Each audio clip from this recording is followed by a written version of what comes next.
Good evening, bonsoir, bonsoir, everybody. I hope you guys had a good week.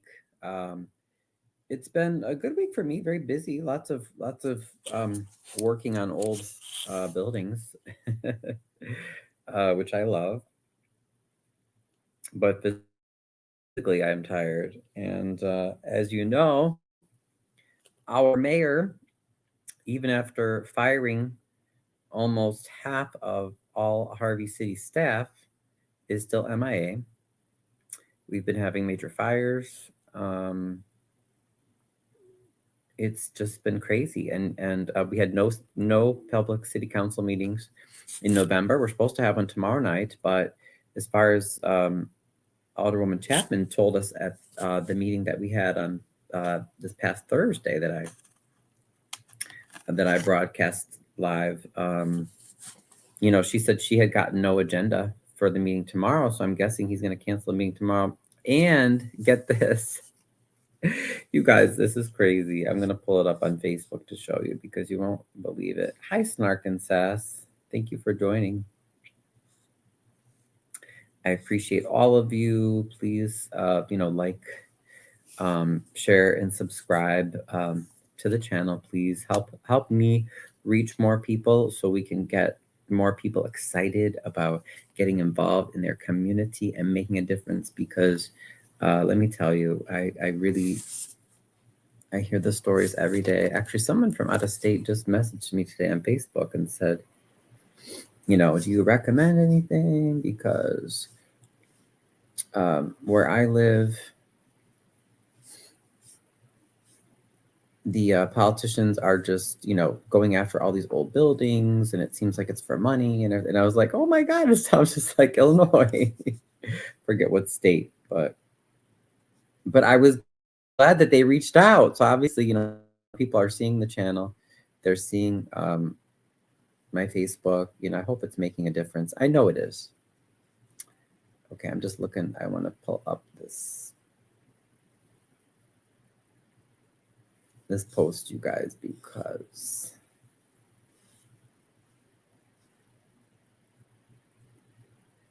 I just about fell on the floor.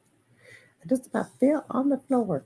Wish I could close the side panel when I'm on Facebook on my computer. I don't know how to do this.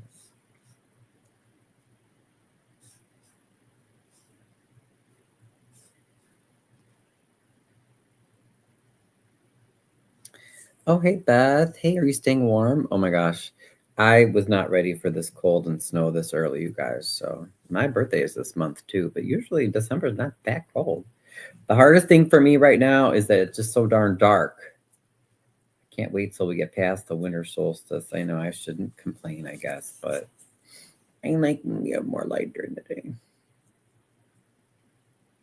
But yes, welcome, Beth. It's a great night to, especially like if you were like me and had to do some work today, came home, showered, and I'm just like nice and warm with the puppies. Say hi, Beth. Say bonsoir, Beth. I'm surprised French Wrench isn't with us. But anyway, yeah, he's chilling with me too. So let me show you, though, what you guys are not going to believe what the mayor was up to tonight. Harvey is literally burning. We have fires. We had, Miss Beth says hello, Ida. She says hi, puppy. I told him hi, puppy, for you. We have fires. We have, we've had so many. We've lost so many of our city employees, including fire and police. I mean, it's crazy. Oops, let me share this. Okay. So look at this. Look, this is, I think Chappelle shared, somebody shared it, and then I had to share it earlier, just a bit ago, because I was like, what? Look at this, you guys. You can't make up this stuff. Look at this. So I shared it in a few of my groups. It says, the gall of Clark. This is the Harvey Historical Society Facebook page. The Gall Clark, he fires city workers en masse and disappears while Harvey burns, yet he is sponsoring a Christmas dinner in Robbins. And then I shared the petition, that we have. So please sign that petition. But look at this. Look, wait, oops, sorry, I didn't mean to click on this. What do you want, you to? All right, how do I close that? Okay, look at this. Look. Southland Black Chamber of Commerce and Industry. Christmas party. Oh yeah, and look at and read Chappelle's comments too, which I agreed. She said, "Now how in the entire house?" Stop. No. Excuse me. I'm alive. He wants my attention. How in the entire house Clark donating to? I'm sorry. It's the dog. Puppy. Don't be rude. I am trying to talk to people. How do I go back? What did I do? Did I click on something? Puppy. Chappelle says, how the entire house Clark donating to any damn thing when Harvey's supposed to be broke and people think he's the savior. If y'all don't get to do it out of Harvey, I'll be sorry. Exactly. So please, please, please sign the petition. It says, look at this, you guys. I can't even say this stuff like with a straight face. Help us thank Mayor Christopher Clark, City of Harvey, for his generous sponsorship of our annual Christmas party. Join us on December 7th at 5 p.m. That's today for food, drinks, fun, and networking. Now, also, though, it's like, wait. He's sponsoring it. Why does it say purchase your sponsorships and reserve your tickets? I thought Clark was sponsored. I'm just so confused by this. 5 to 8 p.m. So it just finished up. It's today. Robbins Community Center. It says Greater Chicagoland Black Chamber of Commerce. Is this the group that's done by Cornell Darden, who has the, I think it's like Chicagoland Journal or whatever, but it's not a real newspaper. It's a total gossip rag where he'll just print anything. I think this is the same guy's group, right? So stop. Go to your bed, please. I am talking to people. Sorry, hold on one second. Let me tend to the puppy and see what he wants. What do you want?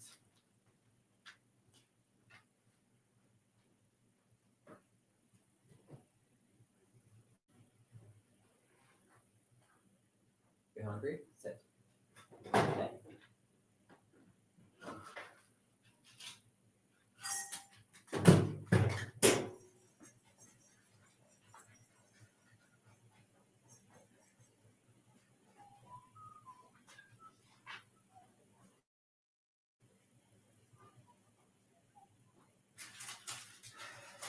That's all she wrote for right now, puppy. Okay. I gave him some food. I think maybe he was hungry.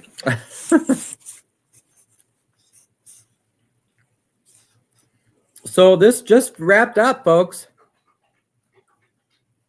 Christmas party, 2025 sponsor, Mayor Chris Clark of Harvey. Now, let's look it up because I'm pretty sure that that's Cornell Darden's group.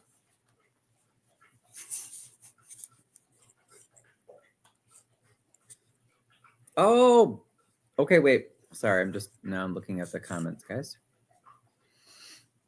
I gathered up gloves and warm scarves out of the coat closet today. Amen to that, Beth. Oh, me too. I'm like, ooh.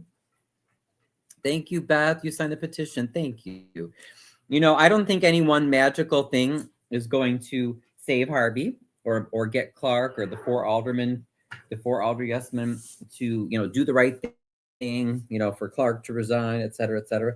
But anything we can do, whether it's signing this petition, submitting FOIA requests, as we discussed at the meeting on Thursday, sharing on social media, talking to your friends and relatives, contacting the governor, the attorney general, messaging Shirley Derwinski and Dominique Randall Ellis, Delaney Smith, Tyrone Rogers, bugging them and saying, hey, why don't you come to the table? We only need 2 other aldermen to call city meetings and to address this crisis. We don't need Mayor Clark. We just need 4 aldermen total. And we already have Tracy Key and Colby Chapman. And, all of these things help. And all these things build positive pressure for change, right? So, I know sometimes, we get discouraged. It's like, oh, doing a FOIA, what's that going to do? Oh, signing this petition for Clark to resign and for a forensic audit. Like, is that really going to work? Well, you know what? Let's just do what we got to, we have to take action, right? Every little bit, I think, helps. And hopefully, eventually, all that pressure will build up and bring some of the change that we need to see. I signed the petition the other day. Thank you, Beth. And Amanda was, thank you, Mandy. You were saying, yes, that is Cornell Darden's group, which is helpful. I thought it was. Oh, and you hear he's hitting his outside button. Now the dog wants to go outside. Hey, Ramona, welcome. Hey, Ramona. Oh, and let me tell you, I covered that fire last night, but after working on one of the properties, you know, and I was cold and tired. I really didn't want to, but I had to cover that fire because that was pretty scary.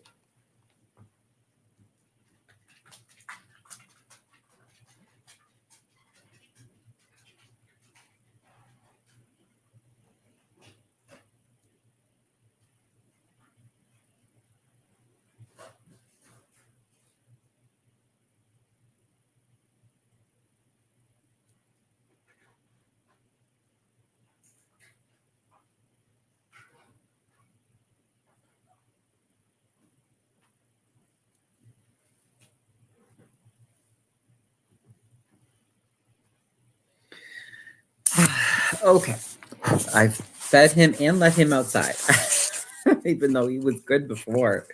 But oh well, you know, at least he lets me know what he wants. But yes, I am beyond thrilled to be. I'm glad I reported on the fire last night. You know, I had called Diana as well, so she came out and covered it on her live. But yeah, it's nice when, you know, you're done with work and in the warmth. Showered in the warmth. So I hope y'all are staying warm. And please, please, please be careful. Because I know the other day I slipped and fell and almost seriously hurt myself. I've heard of a few other people doing it, and that was as I was clearing out snow on a property, you know, and it was relatively clean. So please, please be careful. If you're driving through Harvey, a lot of the streets, including side streets, are plowed, but I don't think I've seen any city streets salted. So be very careful. They might be plowed, but they're very slippery. I really don't want to, you know, hear about anybody hurting themselves. Okay, let me see. Oh, thank you, Miss Glennis, to share. So at the event this evening in Robbins, our city manager, Corinne Davis, who lives in South Holland, by the way, doesn't live in Harvey. She's making big money, 6 figures, drives a city car. She hasn't taken any cuts. She's not on furlough, but we've lost firefighters and frontline city workers, you know.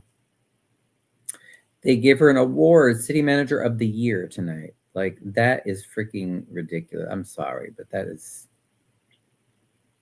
Yeah, there must be some deal going on there.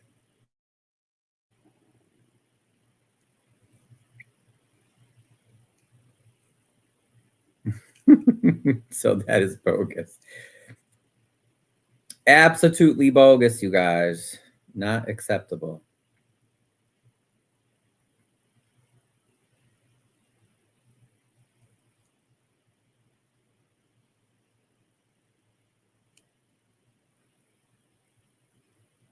So yeah, what do we feel? What do we think about this? What do we think about no public meetings? The mayor's been totally, you know, silent, basically, MIA since October. The last time I saw him featured in public, besides, you know, maybe 1 or 2 appearances on TV and interviews where he was trying to make himself look good, was at the Thanksgiving, you know, turkey handout. But I don't know, you guys, it's crazy. So I I had to share that. Then I wanted to share just a teensy bit of. Oh, that's right. I gotta get that. I have so many emails to catch up on to you guys.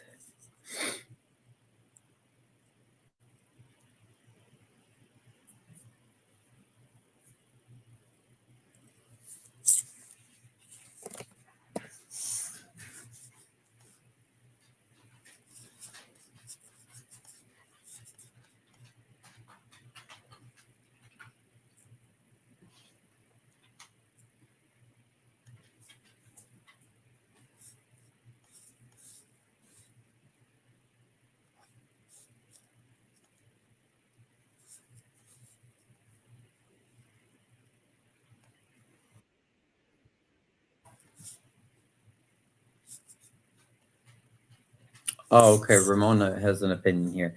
The nerve of Mayor Clark to sponsor anything with city workers laid off, firefighters and police officers. He is disgusting. Right. I know. It's so.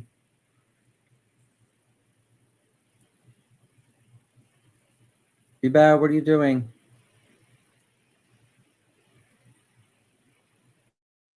Hey, what are you doing? But it's just when we think we've seen the lowest of the low, I feel like these people stoop even lower.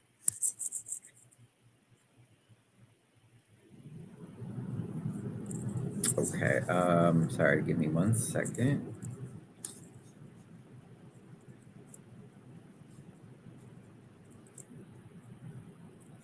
Shout out to my family who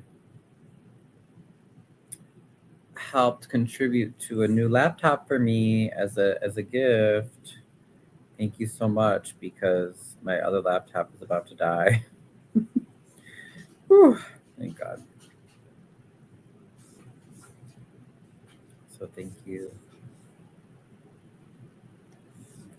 I wanted to just play a little bit of this from last night. So take a look and let me know what you guys think about this. And drove by, here's some right in front of Ascension, my family's old church where I was baptized. I'm at 15300 block of Myrtle and Harvey and saw all of these lights. I don't know. I smell something burning. It appears that the apartment building, there's fire there, but I see there are several police departments or fire departments here so far. I'm going to just take a quick look to see who I can see as far as that goes. You can see some of the firefighters are here. Now, remember, all this is happening when the mayor just fired 4 of our firefighters.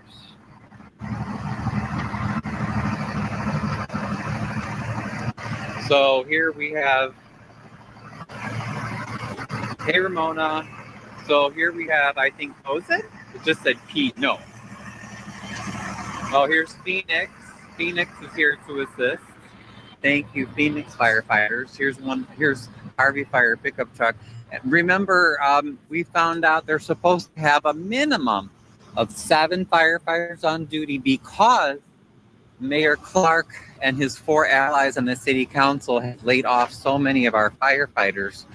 We are down to, I think they said then they will maybe have 3 or 4 working. That's it at a time. So I'm gonna go. So again, I'm at 153rd in Myrtle. There's Ascension Church. This is the same block where we tried to save people's homes, where the mayor and the MWRD were pushing our residents out of their homes. And as we've been warning people, there's danger of fire here. And sure enough, it seems like something is going on or something is happening. So remember, these homes were lived in just a few months ago.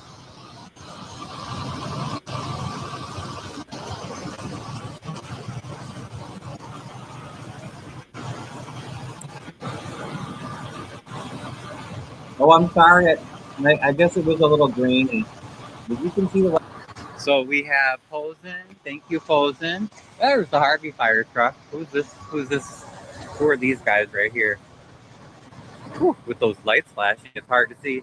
Hello.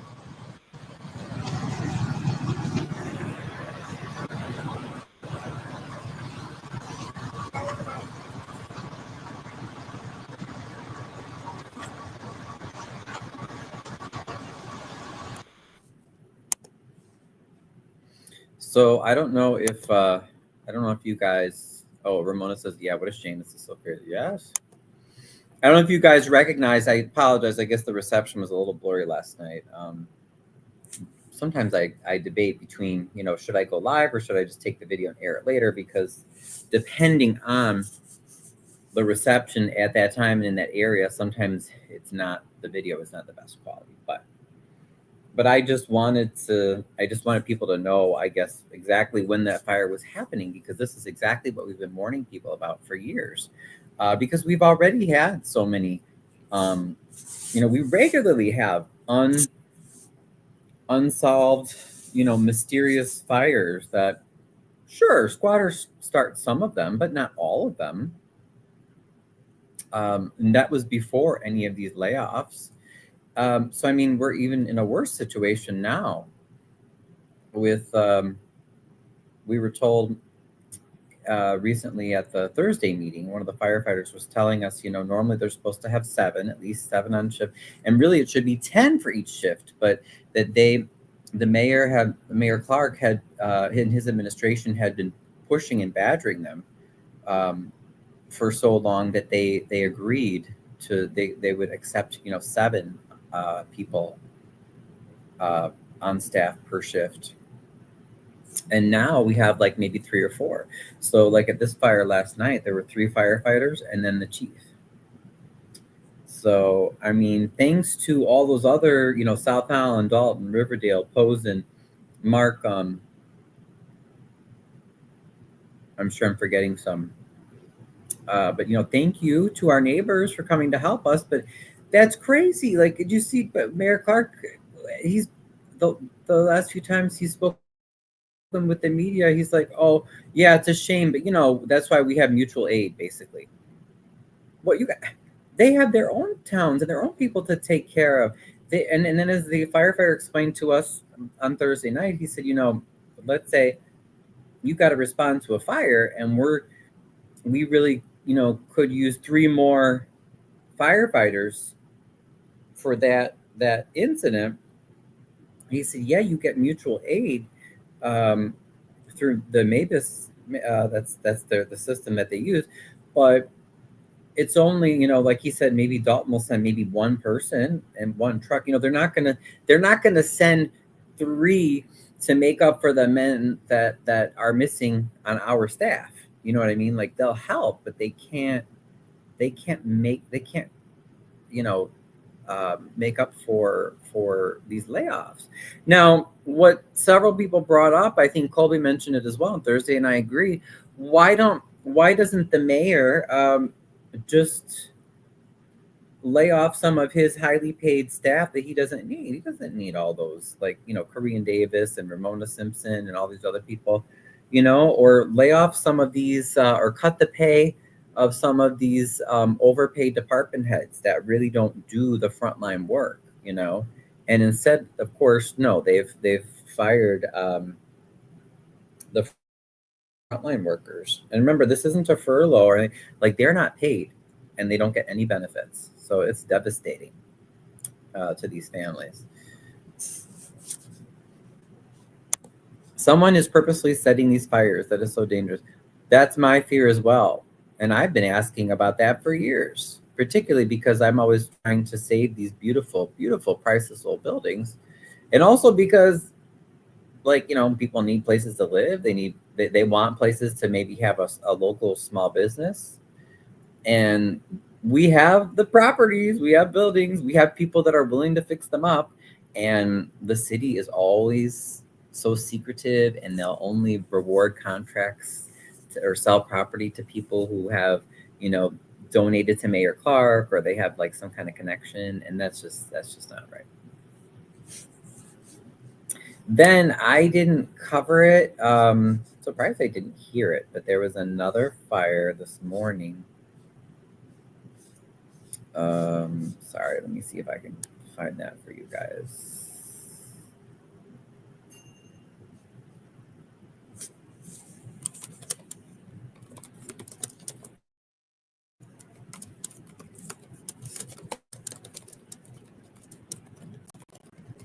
And that was also super close, way too close for comfort. It was on Marshfield, very close to me.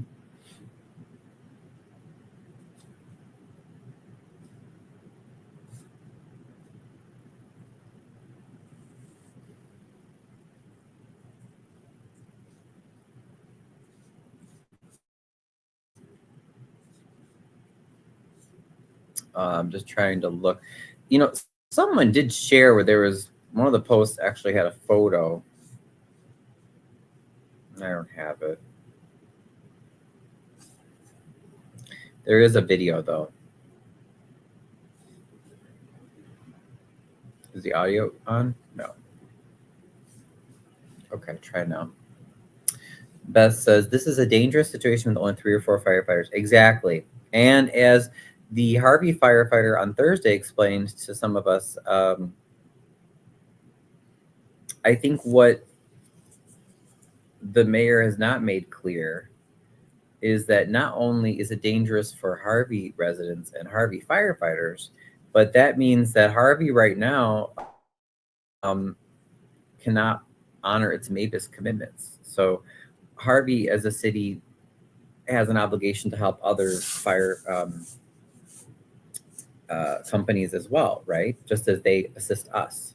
So that means, and the Harvey firefighters have a lot of experience because, like I said, we always have all sorts of shady fires and things that drive me nuts. That's a whole other issue. But so if there are incidents going on in Dalton, South Holland, Riverdale, East Hazel Crest, Homewood, Dixmoor doesn't even have a fire department. Posen covers them, but still, our Harvey guys will always show up as a part of MABUS, right? To give that mutual help. Well, we can't do that now because we don't even have enough of our own staff. So now, not only are we in danger, but all the MABUS towns around that we help are also in danger. So let's say if there's a really big fire in Dalton, and the Harvey guys have a lot of experience. They're some of the best, in the Southland. Unfortunately, like I said, that's a whole other issue where I get so upset about because we should not be having so many fires. But still, we wouldn't be able to help Dalton or Riverdale or South Holland or Midlothian or Oak Forest or whatever. I don't know all the towns that we're on. But exactly, Beth. Yep, Harvey can't participate in MABUS right now, so it's really, really bad. This was this morning. But I'm passing through, going to visit my dad this morning. It's a fire over here in Harvey. And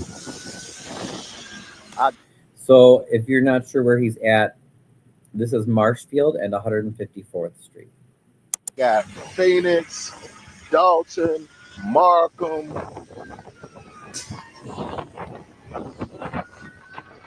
ambulance coming. The only thing is, does anybody know which house it was? I was trying to figure out the address, but it's the 15300 block of Marshfield. That's only what, three blocks from the fire that happened last night, and it was the morning after. So this is really, really dangerous. Whole block full of smoke. I ain't gonna go down there though. I can't figure out which house it is though from his video. Hope everybody's safe. Appreciate the firemen for coming out here, stepping up for Harvey. It almost looks like maybe it's on the west side of the street, but I don't know. I'll have to drive by tomorrow. I'll holler.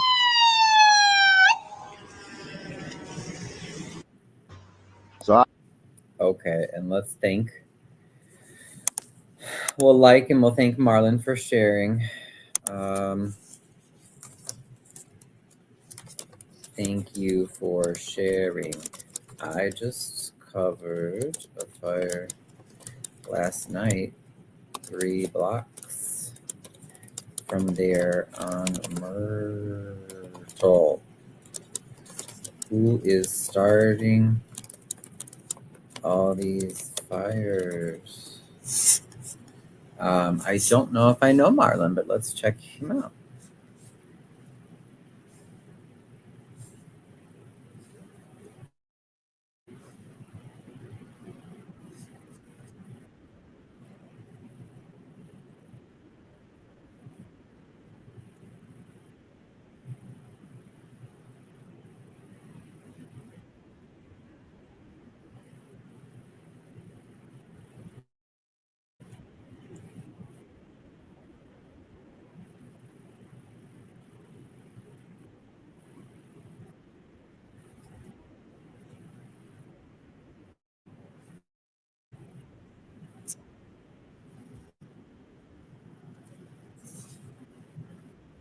That's nice.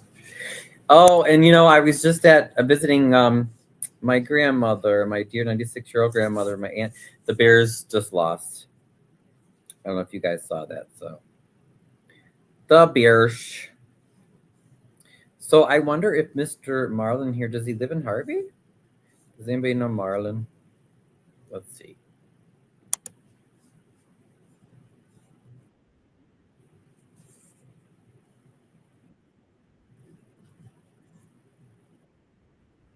Oh, I'm sorry, you guys.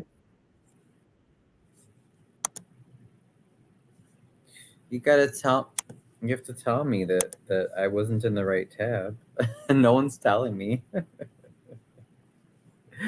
Okay, so this is Marlon. I just wanted to check out his profile since I was very grateful that he shared about the fire this morning. You got to believe in you. I agree with that. You don't need validation from nobody to believe in you. Remember that. I'll never let nobody push you from your path. Mm-hmm. Have a blessed Tuesday. I'll holla. Yo, good morning. Yo, just because I made it look easy, don't mean it was. You seen the titles, huh? Facebook posts, all the parties. Yeah, but you weren't looking when I was getting up early, out late, or just working when ain't nobody seen me. Yeah, ain't no shortcuts. Remember that. Have a great day. I'll holla. Yo, Turn. Turn. good morning. The one thing I've learned, I always try to treat people how I want to be treated. That's what respect. I agree with I'm that. going to always give it. But the minute I'm not receiving it, y'all have a good day. I'll holla. Good morning. Sure, The don't one thing waste your I've learned. time. Oh, he shared about Fred Hampton too. I wanted to share about that. He's one of my role models. Was it yesterday or the day before? 1969. That was the date that Fred Hampton was killed by the FBI. Well, and Chicago police. Yeah. He's a great guy. He's one of my role models. Do you guys know Fred Hampton? He was high up in the Black Panthers in Chicago. So. But yeah, does anybody know I don't know if Marlon lives in Harvey, but you know what? We'll message him.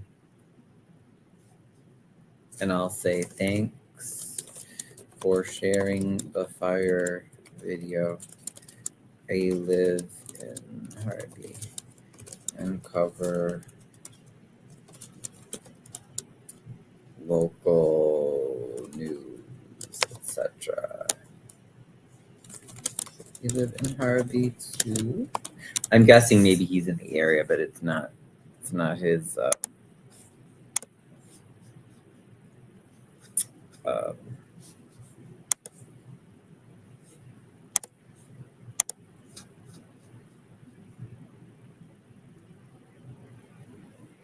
Oh yeah, and then someone pointed out that at the same gathering tonight, there were some other awards given out. Let's see, Allison Key was given an award, and Kiana Belcher. Oh, okay, yes, it sure is. But he is. I don't trust Mr. Darden or his. I don't even want to call it a newspaper. It's not a newspaper. It's just it's stuff that I don't know if people are paying for him to write favorable things or whatever, but it's really dangerous when especially when people think that stuff like that is just fact and news. Amanda knows. He is in South End politics. He is good people and originally from Harvey. Okay, good. Thank you, Amanda. Well, yeah, I messaged him. I had never seen him before, but I like his shorts. He seems very positive. That's nice. We need more positivity, right? So take a look at this. This is just like live, and you're seeing it as I'm seeing it. So this was shared with me, I guess Jason House, Mayor of Dalton, shared this. Screaming, congratulations to Clerk of the Year, Allison Key, and Trustee of the Year, Kiana Belcher, on receiving their well-deserved honors today from the Greater Chicagoland Black Chamber of Commerce. But it says, recognizing your vital role in strengthening community trust through transparent record keeping and outstanding public service. Okay. Presented in appreciation of your unwavering integrity, vision, and leadership for the people of Dalton, Illinois, to Kiana Belcher. Okay, so yeah, this is Mr. Darden. That's Allison Key. That must be the venue in Robbins. Kiana Belcher, and then Mr. Darden.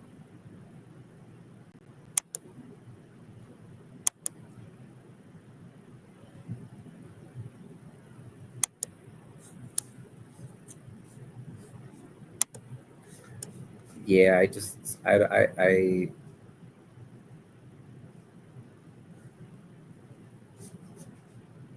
don't trust the Chicagoland Journal, whatever it's called, and his work. It's not really journalism. I'm not sure what his chamber is doing, but I advise caution if you're involved with Cornell Darden. That's all I have to say. Oh, he's one of the for the longest time, he was like the admin or the main admin for the infamous Dalton Politics Facebook group, where I was booted a few times, and I'm booted there now. But it was him, not just him. It was him, Nikita, Cloud, John from Edgar County Watchdogs. So yeah, I don't even know what happens in that group because I can't see it. I've been blocked there forever. That group is as messy and as full of lies as Mr. Darden's reporting, so please be careful where you get your news, people. Ask questions, be critical, use critical thinking.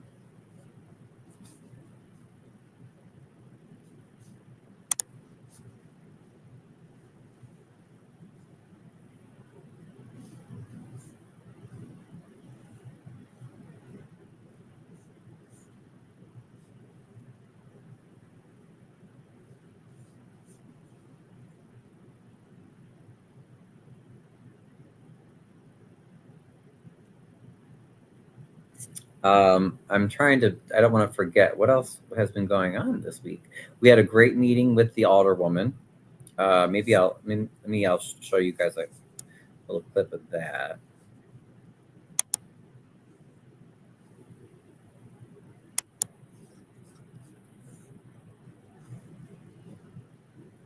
If you haven't checked out my YouTube, Brensky Chicago, check it out. Here we go. Not just the discounted rate of sale. And what's most troublesome Just so than you can see myself, a little bit of every resident that's Thursday's sitting in meeting, which here, is great. even a resident. There's our very own, we have Amanda right here, who helped to run that meeting, and then Miss Glynis James Watson as well. Amanda Askew, right, Amanda? Okay, said it right. That unfortunately was moved out of their home across 14 parcels on a 153rd and Myrtle, or another resident that's received a ticket for a $500 ticket for nothing, because they said she whispered. No one heard it. I mean, and it's so these multitude of issues that we're facing, and we're highlighting that, but we've never ever took a deep, long look into this whole financially distressed piece. So, like I said, it was mind blowing on October the 27th that we would sell 9 parcels of land, and even at that point, not disclose to the city how much profit and revenue we took heed to. And so that has led us to where we are today. You know, the month of November, there were no meetings. There was supposed to be a meeting November 8th, and there was supposed to be another meeting November the 22nd. And we got no correspondence about why those meetings were canceled. Even leading up until today, at this very moment, we had a business open, a new dispensary open up today in Harvey, which is great. But another piece of That's yes. I want to watch that video city too. council involved in this brand new opening. A lot of this looks like non-transparency, and if I had to probably been hidden away from our financial landscape, which I have a lot of the financial documents of the city laid here on the table. So tonight, the hopeful goal is to learn about the finances from some finance extraordinaires who have taken the details of our financial structure and pieced it out so that it can be a breakdown of understanding. Again, I'm grateful to have our treasurer, our city treasurer here. This is Miss Aisha Pickett. Grateful to have our fourth ward alderman Tracy Key, and a host of longtime Harvey residents who are just trying to understand the why. And so just going back, we like I said, we call for financially distressed city law. We called for this on Monday, October the 16th. The last time that happened was in like 1995 in East St. Louis. And as we know today in 2026, they're still recovering. And with that just happened in 30 years ago, I mean, so much has changed in the world around finances, around the way in which municipalities are structured. So as we know it, the financially distressed city law allows for the creation of a financial advisory authority. The FAA, which is overseen by the governor, yes, that's right. appoints 3 people to oversee our finances. And the financial advisory authority for a distressed home rule municipality, which is a city, village, or unincorporated township with more than 25,000. We're negative 6,000 of that. We have about 19,000 residents. So every time we go to vote, we have to vote for home rule. Typically, those with over 25,000 residents already have a home rule status. The financial advisory authority has the power to reject loans, budgets, and contracts, and otherwise over the city's finances. In other words, the buck stops with them. Well, why did we unanimously vote for this on Thursday, October the 16th? I feel like we had no choice. Sitting next to one of the longest serving alderpersons in the 4th Ward, with non-transparency, vagueness on the finances, not understanding how many bank accounts we have, our city treasurer is never allowed to even speak at the meetings. This only seems like the most advantageous thing for us to do is to allow someone to oversee our finances. But to date, there hasn't been a projected timeline or an opportunity for us to really delve into what exactly happens next, when in which this money, if not appointed, that the FAA will step in. How does that affect our governance from a home rule standpoint? Do we still have a mayor, alderperson, treasurer, clerk? Like, what really happens? And again, just looking at what happened in East St. Louis 30 years ago, that was 30 years ago. It's just a whole new way of inner workings within the municipality. And right now we have a public crisis. As Mr. Friedman mentioned on yesterday's news, fire breaking out in these below temps with, less than 10 Yep. men on the staff, I mean, we're putting their lives at risk as Mhm. well. And so what does that say to the residents when we're putting the individuals' lives at risk who are intended to save us? We've been left in the dark about that. It was just in April we had a major layoff. Why then did the discussion not come up about what was to come for the future so people could best prepare, especially SNAP benefits have been cut. People are preparing for the holidays. So 86.4% is the tax increase, and those are due on December the 15th. So what is our best measure? Today, like I said, we've had no detail, no correspondence.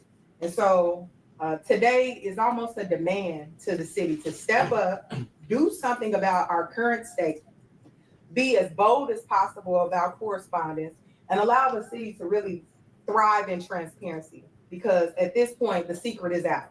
We're broke and we need help. So I'm going to turn it over now to Alderman Key, Treasurer Pickett to speak. And then we're going to jump into the budget that was prepared to complete a FOIA, right? Even if all of us together put in the same FOIA, what's often happening, I know Ryan can attest to this, is that you put these FOIAs in and then it's always comes back, it's too burdensome.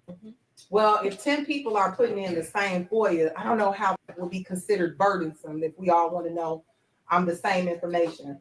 So we're just hopeful to gather something so that we can go into the 2026 year with just 4 months left in the 25-26 fiscal year with some real understanding on how we move forward in the 26-27 fiscal year. So I'll turn it over now to Alderman Key. Okay. All right. Thank you, Alderman Key. Thank you, dear. Hey, good evening, everybody. Hope everybody nice and warm out there today. We're trying to do the best, and thank everybody for coming. I want to commend, Alderwoman Chapman for all the effort that she's put in and all the effort that she considered, and that she always is around. We're people that just care, and what we need right now is people that genuinely care. Looking back on, I've been alderman for like close to 8 years now, and it's basically just been a bunch of chaos, non-transparency, and not. So if you don't know, a lot of times people hear more so from Colby. She is the alderwoman for the 2nd Ward, which is where I live. People just have seen her more in the news, with her arrests and everything. She's going to be running for mayor for 2027, by the way. She is running. Excuse me. It's so far. I'm planning, I'm running for the aldermanic seat, that she would vacate upon winning mayor, which would be great. This is Alderman Key from the 4th Ward.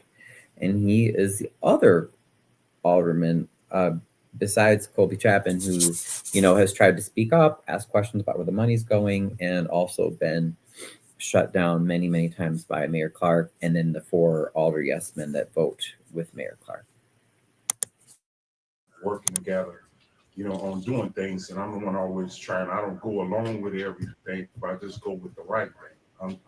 God just put me in the right direction, so I stay in that way no matter what anybody has to say. I'm always able to explain myself. This financial situation, it's been over a year ago. And I also wanted to add, so you may not hear from him as much, but he does a lot. Alderman Tracy Key does a lot behind the scenes as far as helping his residents, with grass, with snow, landscaping issues, other issues that they're having a hard time.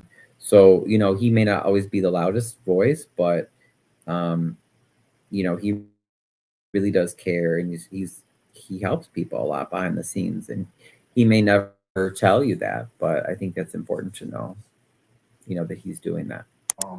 Me and Alderwoman Colby Chapman was on the finance committee, and I guess we could just ask him, simple question: what did you spend that $100 on? Just usually small amounts, things like that. or any ways alternative, and we will never get the answers that we need. I asked that the finance chairman, Tyrone Rogers, if he can stand up, then if he can't stand up, to stand down. He's in charge of the finance committee. He had us removed from the finance committee over a year ago, and here we are now, a year ago, with all this is happening. So just explain that. Just explain that to me, what I was doing, what Alderwoman Chapman was doing, what was our treasurer. Right, they were on the Just finance explain committee. this. And we all good enough people to explain we messed up. But you can't say that. But I'm still gonna always keep that team concept. We're still aldermen, we're still on the same team. The council, we're still on the same team, same level. And that's how we're supposed to work. But this is not a blame game.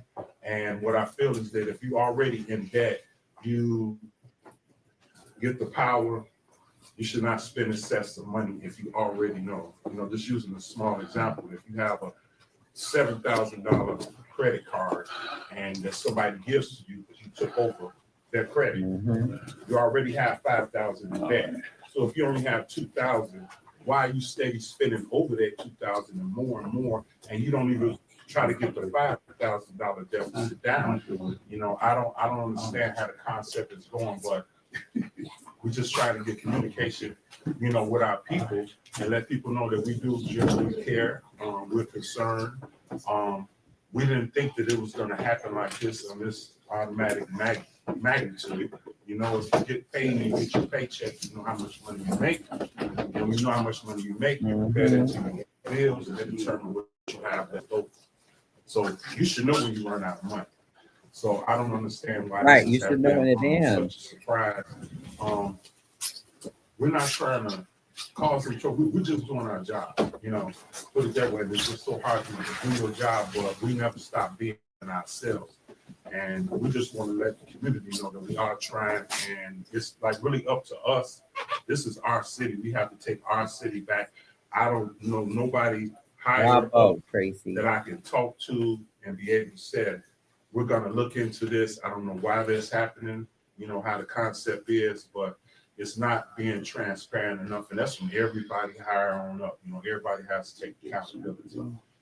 So we're here to just give y'all insight, and we definitely need y'all input, because we need to see how y'all feel.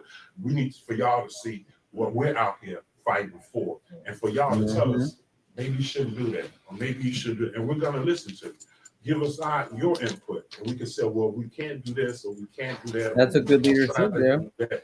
Or sending out the FOIA information. You get enough residents that are put, just say we get 15 or 20 residents that put in a FOIA information for the same thing. They don't have to get the same excuse to everybody. That's different than one person coming in and getting the information. Now you got 20 people you got to battle with that you ain't did, which is against the law, like in the first place. But I wish nothing but the best for my city. That's why I became alderman, because I want to be part of this. And this is a hard situation, but I feel I'm built for the job. I feel that Alderwoman Chapman, Treasurer Aisha, we built for the job, and basically because we care, because I'm only speaking on what my residents tell me, and I also have spirits inside of me, of my residents that are not here anymore. Still, she done passed away, still waiting on that vacant property next door to be torn down. Still waiting to get so these horribly potholes sad. fixed. Still waiting to get street lights fixed. And then So he said, like having a constituent of his that died while waiting for basic city services. Like, guys, we got to keep it up, keep the pressure on. We got to change this. this. No more. Excuse me. But their spirit lives inside of me. And every time I pass by the house, pass by the area, see my residents, I see people that want answers. And for people to not give you answers, and I don't want to come to my own conclusion, because we're starting rooms. I want to be professional. I want to know facts. I want to know exactly what I'm talking about. I want people to know exactly what I'm trying to do. Basically, that's what I'm trying to do, is just fight for the people, all the people. And it's not just one ward. You cannot have a mentality that you just looking out for your ward. I live over here in the 4th ward. Alderwoman Cole Chapman lives over here in the 2nd ward. She has residents that have family in my ward. I have residents in her ward. In every single ward we got. So we all in this together. So your input matters a whole lot. And just thank you for the opportunity. And Aisha, is she ready yet? You almost ready? Okay, so then the treasurer shared, and she just said basically she hasn't been given proper access to the books, which we know already. Ms. Glenn shared a little bit as well about the finances, and then I wanted to kind of fast forward a little bit to towards the end. We were talking about FOIA, and just I'm not going to play the whole thing, but just to point out what Amanda pointed out as far as you can go to the Better Government Association's website, and I just wanted to glance at that. It's a little bit back. Oh, we had some good questions. We had some great some great questions. Weska we Webbit. So yeah, if you go back and ask, it was a good turnout. This is in the Alderwoman's office, which she was not given an office at City Hall. She had to find one in another place at church. I wanted to find where Amanda was pointing out the website. Where was it? Oh, here. FOIA, again, Freedom of Information Act. Anything dealing with the city is information that we are privy to because we live here in this city. Even as a resident of Illinois, you have access to information at the state level because you are a resident of the state of Illinois. Because you are a resident of the city of Harvey, you have the right to access information that is pertaining to the city.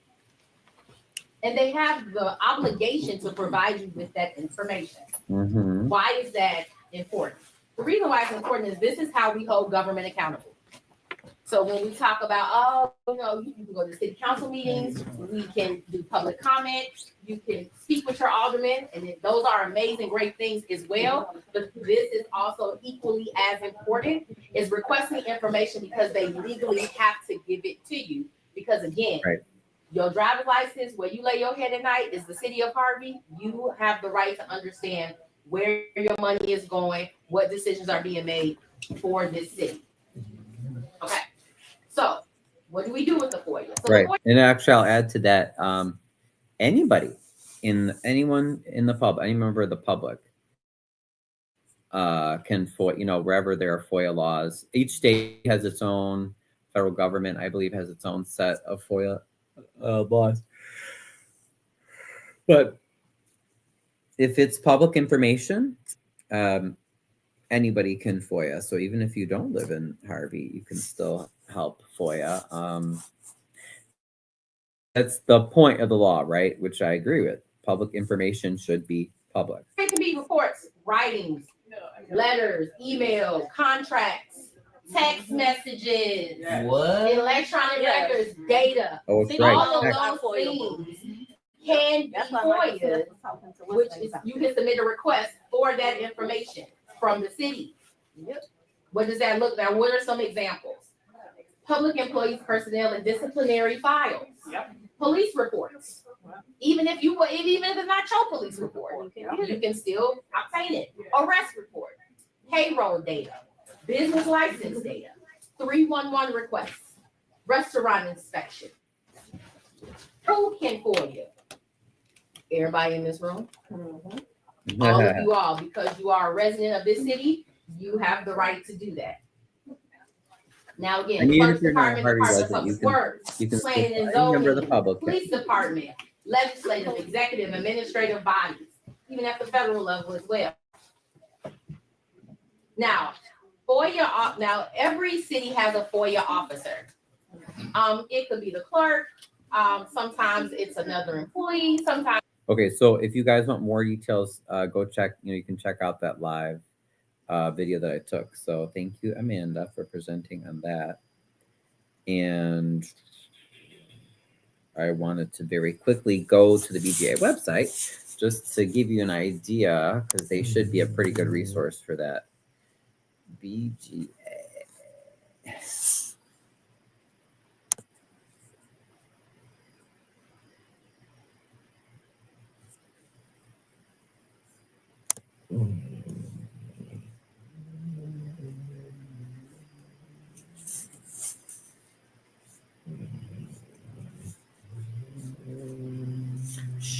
Puppy.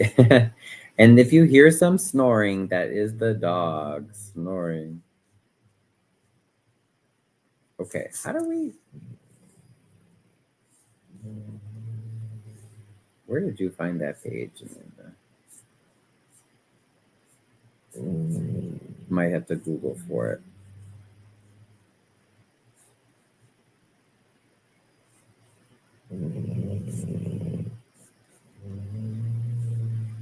Okay, so this is the Better Government Associate Illinois Answers.org. Oh, I thought there was a different. Okay, wait, hold on. Better Government Association. Here we go. Okay. Shh, puppy. Mission, how we operate. Okay. And they're saying that, oh, the Illinois Answers Project and BGA policy teams operate autonomously.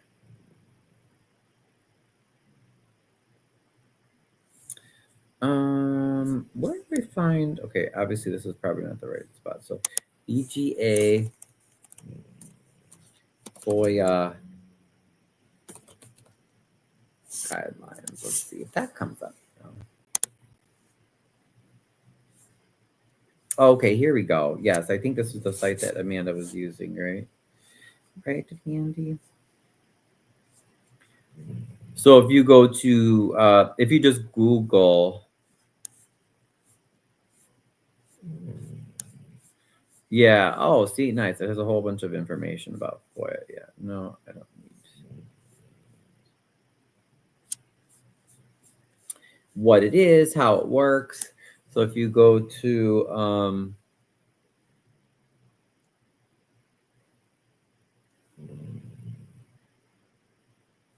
to their website. Are you waking up in the middle of Oh, the night? there's even a drenched in video. sweat? That's cool. These are Look at also that. known as night sweats. The most So there's even a video. So yeah, if you just go to, it's under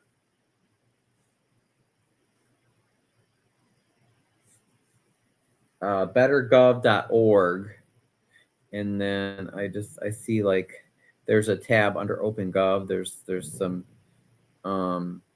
info about how to file a FOIA in Illinois, how to FOIA for body cam footage.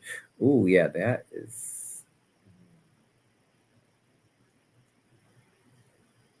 would be useful. How to well, let me see what it says. What did they tell us? Oh yeah, I think I read this article the other day. They sent it. Yeah. Because there are some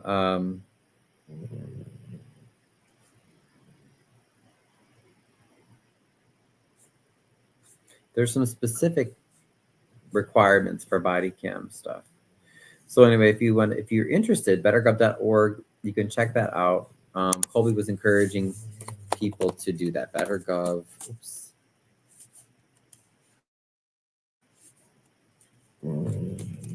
Puppy. He is so funny. He's snoring. So if you check out that website, that should have more information about FOIAs. And then I think what Colby had said, let me find, actually, she made a nice post about it too.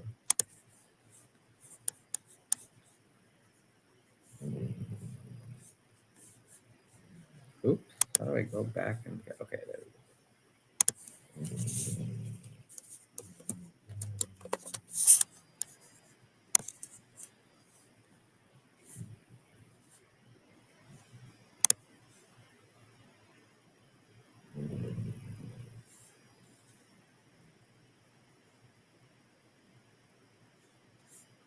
Let me see, because I believe she shared it.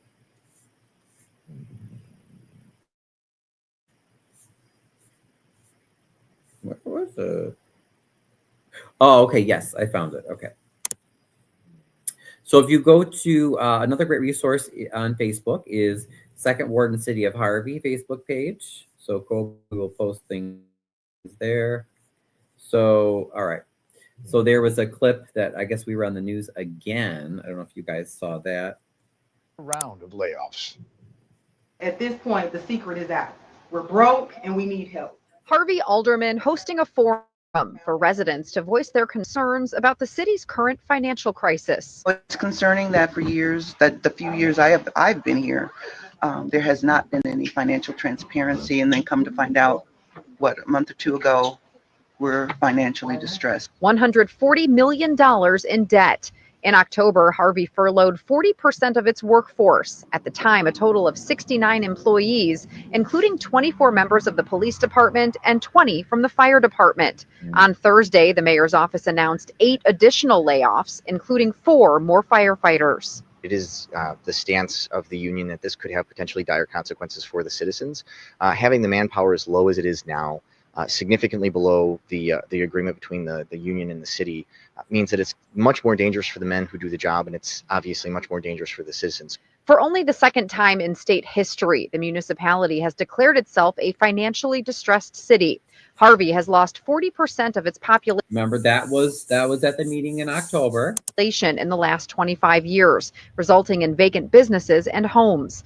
The Cook County Treasurer's Office shows the city is only collecting 58% of its property taxes, leading to a shortfall of $24 million. Harvey now looking for help from the state to pass a bill that would give them $30 million from the state's general revenue fund to help pay for operational expenses. Bailout. You should know when you run out of money. So I don't understand why this has been such a surprise. With non-transparency, vagueness on the finances, not understanding how many bank accounts we have, our city treasurer is never allowed to even speak at the meeting. On Thursday's new round of layoffs, Mayor Christopher Clark says, Oops, sorry. Can't pay. Shows the So Even speak at the says because of longstanding financial problems inherited from previous administrations, the city of Harvey has been forced to implement additional layoffs despite our best efforts to prevent them. We urgently need the state to step in and help stabilize the city's finances so we can protect essential services for our residents. So as you can tell, the mayor is laying off more people, and he's still blaming Mayor Kellogg, even though he's been in. He and his supporters have been in for in the government now for 6 years. So I don't know how he's blaming somebody else. And all he's doing is asking the state for money. Like, you can't even open the books, Clark? I think Harvey is a diamond in the rough, actually. I know at one point it was the diamond for the Southland, but over decades it's declined. But I think it can regain its stature in the right hands. Some residents have called for the mayor to resign. The mayor's office tonight warning there could be more layoffs coming. In Harvey, Dana Rebick, WGN News. Can't pay the bill because of longstanding financial problems. Yes, we are calling on him to resign. We're going to get to the petition in a moment. So Colby shared this post. Today, I'm calling on our community to file FOIA requests and demand financial clarity that we have not been given. Below is a list of important FOIA questions residents can submit to help us understand where our dollars are going, why layoffs continue, and what's truly happening inside City Hall. So here's some suggestions of things that you all can FOIA. Please provide the full 24-25 City of Harvey budget, including all amendments and line item details. Please provide all monthly revenue and expenditure reports.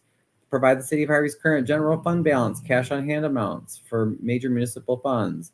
The most recent audit submitted to the Illinois Comptroller. Please provide all invoices, vendor payments, and financial disbursements made by the City of Harvey from January 24 to the present. These 5 questions get directly to where the money is, what's been spent, who's been paid, whether the city's compliant, and what the true financial condition of Harvey is. And then there's also a link. Now you can email this, if you just email the clerk, let me see, I think I have my email open so I can get that for you guys. Okay. You can use their FOIA portal. That a lot of towns use that same one. A lot of units of government use that same one. If you'd like to send FOIA requests, or you can simply send an email with your FOIA request to cityclerk@cityofharveyillinois.gov.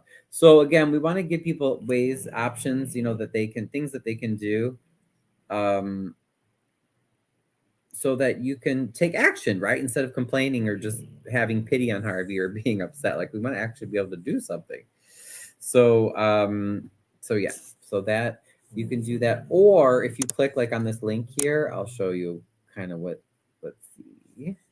Okay. So that the link that Colby shared, that's where it goes to the city of Harvey's website. And it talks about, submitting a FOIA. Click here. And then they have the system where you can log in. Actually, let me see. Accident reports are $5. Certification. Okay. Shh, puppy, stop. He's so funny. Such a loud snore. Okay. So then this is the system. If you want to create an account and log in, this is how you're going to have to log in to view the documents that they send you in response to your request anyway. Okay. So that's that. So thank you, Colby, for sharing that. I wanted to share that. And then also let's double check on our petition, see how we're doing with that. Do I have the link saved still? I think that's the right one. Yeah. So if you have not signed already, please sign the petition calling for Clark to resign and for him to resign immediately and for an immediate forensic audit of all city finances to be done, because we need to figure out where the money is, folks. Okay. Let me click that link and see.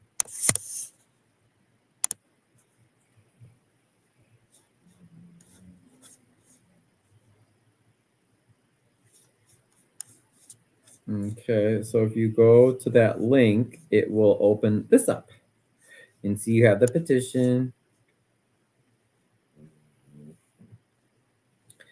And then it lists the concerns about mismanagement, audit delinquency, opaque governance and abuse of power, labor and contract issues, fiscal distress and service cuts, leadership credibility and accountability, call for a forensic audit, what we want. Okay.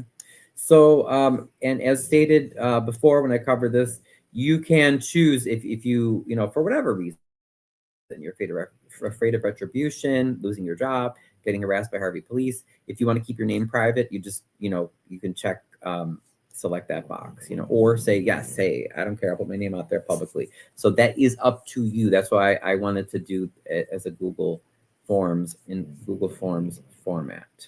Okay.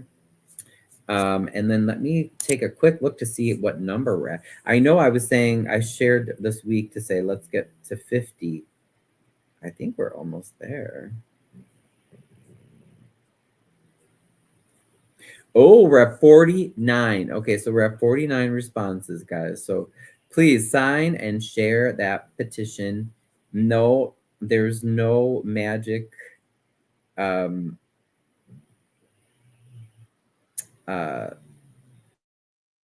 solution, to these problems. But we just have to keep the pressure on. That's what is the most important thing. Because if we're not comfortable and we're not getting services and we're getting abandoned and neglected, then we got to keep pestering these politicians, right? They can't have peace either until they do the right thing or they step aside, as Tracy Key said. So, all right, we talked about the petition. Let's see, the meeting on Thursday, the 2 recent fires, more layoffs.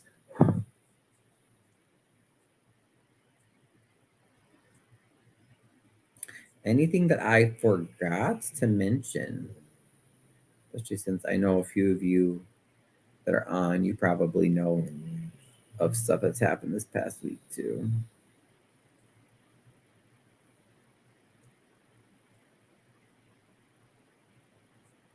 I'm going to take a quick look at my calendar to make sure.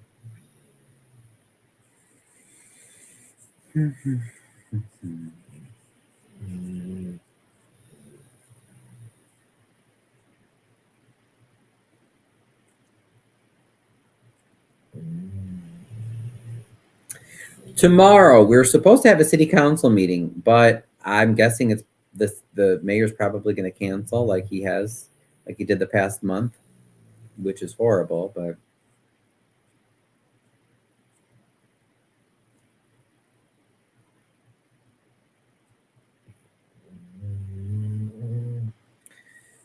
if it's not going to happen, hey, no apologies. Hey, welcome. If it's not going to happen tomorrow, I believe there's supposed to be a 152 board meeting scheduled. So those are always interesting. That board is run by Casey Nesbitt, Janet and Tyrone Rogers. But yeah, that board is not transparent either. That they also need a forensic audit. We still don't know where the chicken wing money went. This Tuesday at 4 p.m. downtown, there will be a hearing for the objections to Napoleon Harris's candidacy to his attempt to get on the ballot to run again for township committeeman. I believe, I think Vivian has a hearing coming up too. I have one the 18th for JED stuff. Let's see. What did you say? No apologies. We're supposed to know the last minute if there would be a meeting or not. This is crazy. Yeah, I mean, according to Colby, like what she told us at the Thursday meeting, usually they would have gotten the agenda by then. So, I mean, I would assume that they're probably not going to have one, but then we don't know because then sometimes they try to sneak those things in and, and then not tell anybody and then have the meeting and hurry up and have it and vote and get out of there because they don't want anybody to come. Because obviously, why are we not having a meeting? Because the mayor doesn't want scrutiny, right? He doesn't want anybody asking questions. He doesn't want anybody to see what's going on. Exactly, Diana. So I'm supposed to drive over there and just hope that there's a meeting. Right. Like, this is ridiculous. So I agree with Colby. She's like, well, if we get 2 more aldermen, we can call our own special meeting. We don't have to wait for Mayor Clark. So because this situation, we're in the center of the South suburbs, literally and figuratively. I mean, we're wreaking havoc, not just for Harvey, but for the whole region. I mean, it's pretty bad. So all this chaos, and one thing that I wanted to show you guys, take a look at this. So if you go to the City of Harvey, their Facebook page, right? Now, there is this standard frequently asked questions thing where Clark says a whole bunch of stuff, basically like, it's not my fault, it's Mayor Kellogg's fault. We're closed down waiting for money from the state, but otherwise it's like, well, what you'd think we'd have a lot of posts because this is pretty extreme, right? Well, let me see. A few posts. Let's see. Oh, it goes back to the Thanksgiving turkey giveaway, sponsored by the towing companies that will tow your car and extort you, and for something small. And then you got to pay $1,000, $2,000 to get your car out, and then they want to give you free food that they got the money through extorting people in the first place. So anyway, so they had a few posts about that.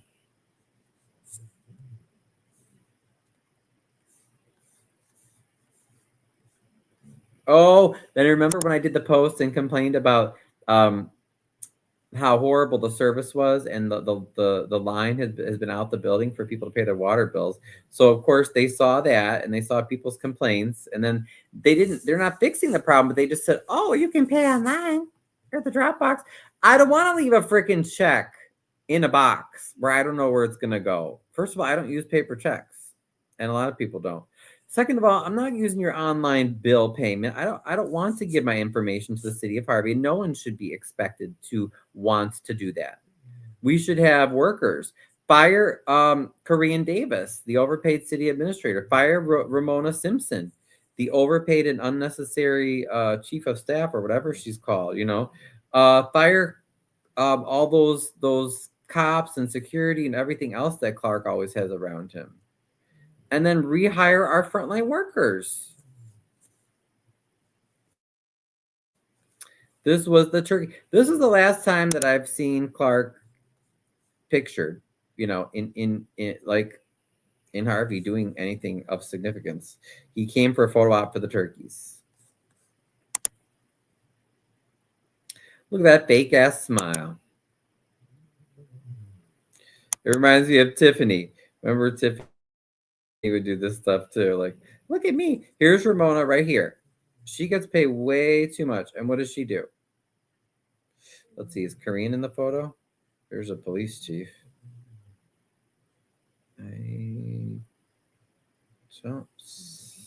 I don't think I see Korean. Okay. And then some of those people, I have no idea who they are. Oop. There's Ramona again.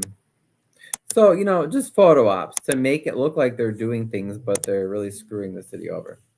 Then we have, then they said City Hall will be closed for Thanksgiving, as if it weren't already closed enough. Then they had a happy Thanksgiving. They had the nerve to tell us happy Thanksgiving, wishing everyone a safe and meaningful day of gratitude. So, of course, I had to comment because, you know, we can't just leave these posts in. I said, how was Thanksgiving for all the cops and firefighters Clark's laid off? Are you guys doing anything to help them? Of course, no response. Oh, I also commented on this one. I said, wouldn't it be better not to extort your people instead of buying them food with the money you extorted from them? Of course, no response from that. Then we had a post saying there's going to be replacing some fire hydrant at 160th and Gallagher. Like, okay, we've been asking about that money for years. Then this is what I really wanted to show you guys. This was the 4th. Was it the same day that we had the yeah, that was Thursday. Yeah, the same day we had the meeting at the church. They post this press conference for a new dispensary in Harvey on Halsted. The building is owned by the city of Harvey. The prior business, as far as I understand it, when I spoke with the owner of the prior business, which was operating, was intimidated and bullied and pressured into leaving. So that sounds illegal to me. You know, I don't know exactly what the details are, but definitely doesn't sound good. And then without anybody ever asking for a dispensary or giving any approval or even notice, Clark just announced one day that, we're going to have this new era cannabis dispensary. So it's right by on Halsted by 171st, right by the highway. So of course that begs the question, well, what's Clark getting from all this? Let's go to the comments and see. D, what bills can Harvey pay without meetings? I don't know if we can pay any, actually, Beth. I don't think so. I remember when J.B. Pritzker said he sees what was going on in Dalton. I need Pritzker, AG, the state's attorney's office, or the Cook County Sheriff put some people in jail. Exactly. Take some action. When you can, right? And I'm not against a dispensary either, but it's just like the way that this whole thing was done. Wait, what was that? Oh, it opened an ad or something? Like, what the hell? Sorry, go back to this. The way the whole thing was done was just not right. So anyway, so we're in this deep crisis. Let's see what Mayor Clark and the 4 Alder yes-men decide are important, or decide what is important amidst all these things you've been seeing. Started here. So thank you for your attention.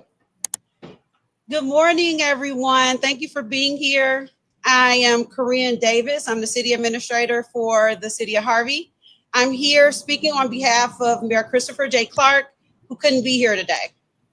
He sends his warm regards. It's truly an honor to welcome you to the grand opening of New Era Dispensary. Sorry. If everyone is ready, we're going to go ahead and get started here. So my question is, why couldn't Clark be there? Because he sure could sponsor a Christmas party tonight in Robbins, and he sure could do a photo op for turkey handouts. So that's interesting. So anyway, Korean's way overpaid.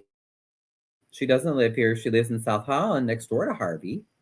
I wish her South Holland neighbors would get on her case, because she is helping to rape and pillage the city. And I guess she was covering for him.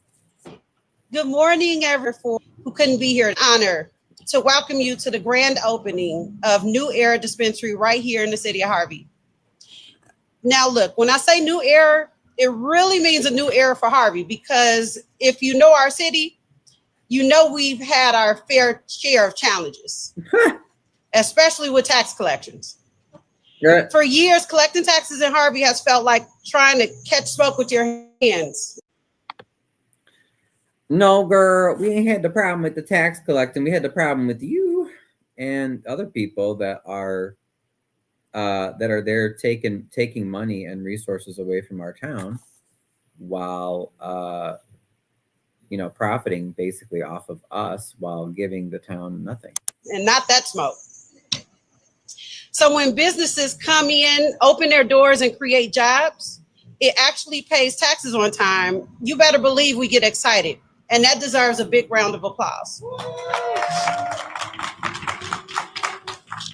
So, by the way, I want to point something out here. Sorry. They work here and take their money to their communities. That's a crime and stuff. Yep, exactly. I think we should go back to Harvey used to have residency requirements. I think we should have residency requirements. And no, I know some people are like, oh, but we're not going to be able to find the right qualified people. We'll figure it out. I'd rather have people that are decent at a job but honest than someone who's really good but steals money and is raping and pillaging the city like it is now. Right, then move here. Exactly. You can find a house. If you're too good to live here, you shouldn't work here. You shouldn't get paid by our tax dollars. So that's one thing that I think. I don't care who ends up getting in whenever. I think that should be a guaranteed policy. You should have to live here. But she's saying, oh yeah, we want businesses. We're happy to welcome a business that pays its taxes. This building is owned by the city of Harvey. It's rented out. It doesn't pay any property taxes. So now if they sold it, which I'm trying to remember the city council meeting, they may have actually sold this property to New Era. Now in that case, it will pay property taxes, but in the past, they can't blame anybody in the past, like the business that was there prior, because it was owned by the city of Harvey and Harvey was renting it to the business that was there. So then why did Mayor Clark and his administration force out the existing business that was operating there to bring this business in? So you online researchers, go research New Era and figure that out, because that's super shady to me.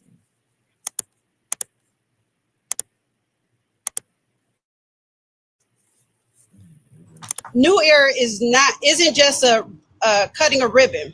They're making an investment in our community, in our residents, in our future. They have strengthened our tax base.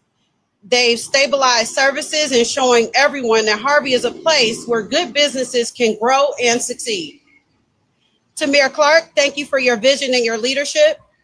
To our alderpersons, Jerwinski, Smith, Randall, and Rogers, your teamwork and commitment to our city is exactly how we attract businesses like this. Yeah, the 4 alder yes men. And by the way, Colby pointed out, and Tracy did too, they did vote for this, even though they didn't think it was the best project. I would have voted no, personally. But, of course, they were not thanked. Clark's not going to thank him, because that's not how he and his 4 co-conspirators on the council operate. We can't move Harvey forward without all of us working together. To the New Era team, thank you for choosing Harvey. Thank you for believing in where we're headed. And know we have plenty of room to build and grow if you need multiple locations. And to our residents and supporters, you are the heartbeat of this city. Every time we celebrate a new business, we celebrate progress, we celebrate resilience, and we show the world that Harvey is still fighting, still growing, and still moving forward. So on behalf of Mayor Christopher J. Clark and the entire City of Harvey team, congratulations, New Era, on your grand opening. We're excited for what is ahead, and we look forward to a strong partnership. One that grows legally, responsibly, and yes, one that pays taxes on time. Welcome to the City of Harvey, and thank you for being here today. Stop gaslighting. I would like to introduce your next speaker, Laura, the COO of New Era Dispensary. Thank you so much.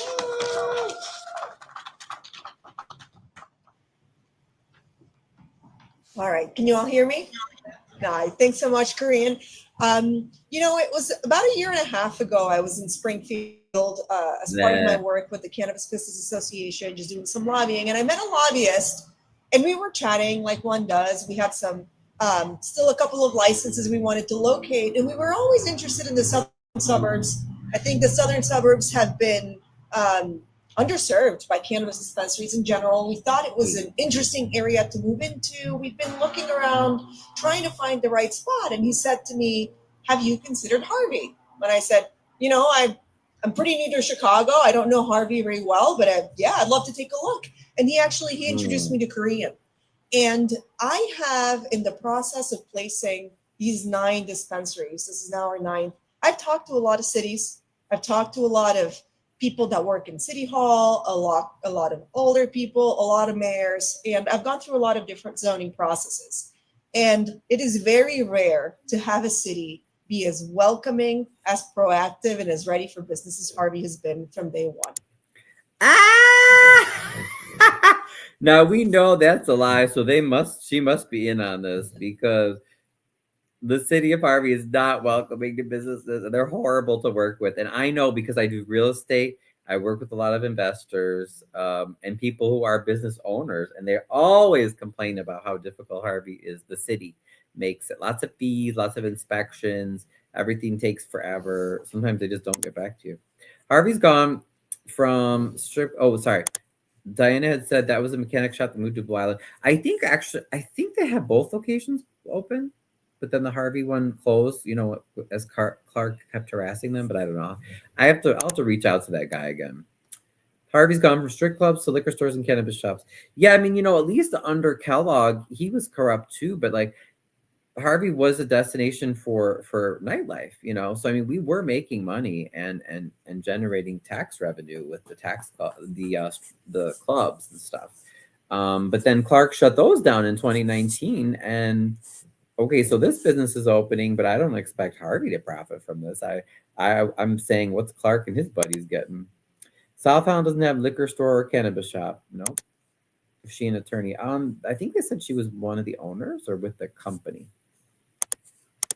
I mean, everyone from Korean who literally took us around and showed us every area of the city, the different opportunities and challenges that different areas could provide. This very property we bought from the city of Harvey, the mayor himself would text and ask for progress on the project. Ooh. Every person, the police department, every person that we interacted with was really representing a city that was looking forward, that was welcoming business, that really definitely wanted to attract that new tax revenue, and that wanted to see what we believe in, which is how legal regulated cannabis can really become part of the building block of a community.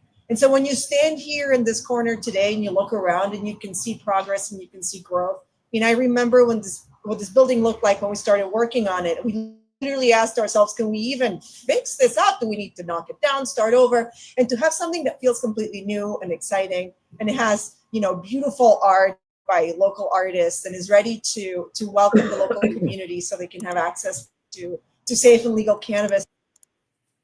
It's hard to listen to this with a straight face, Diana. Yeah, did she say opportunities in Harvey? Yeah. And she's saying that it looked horrible.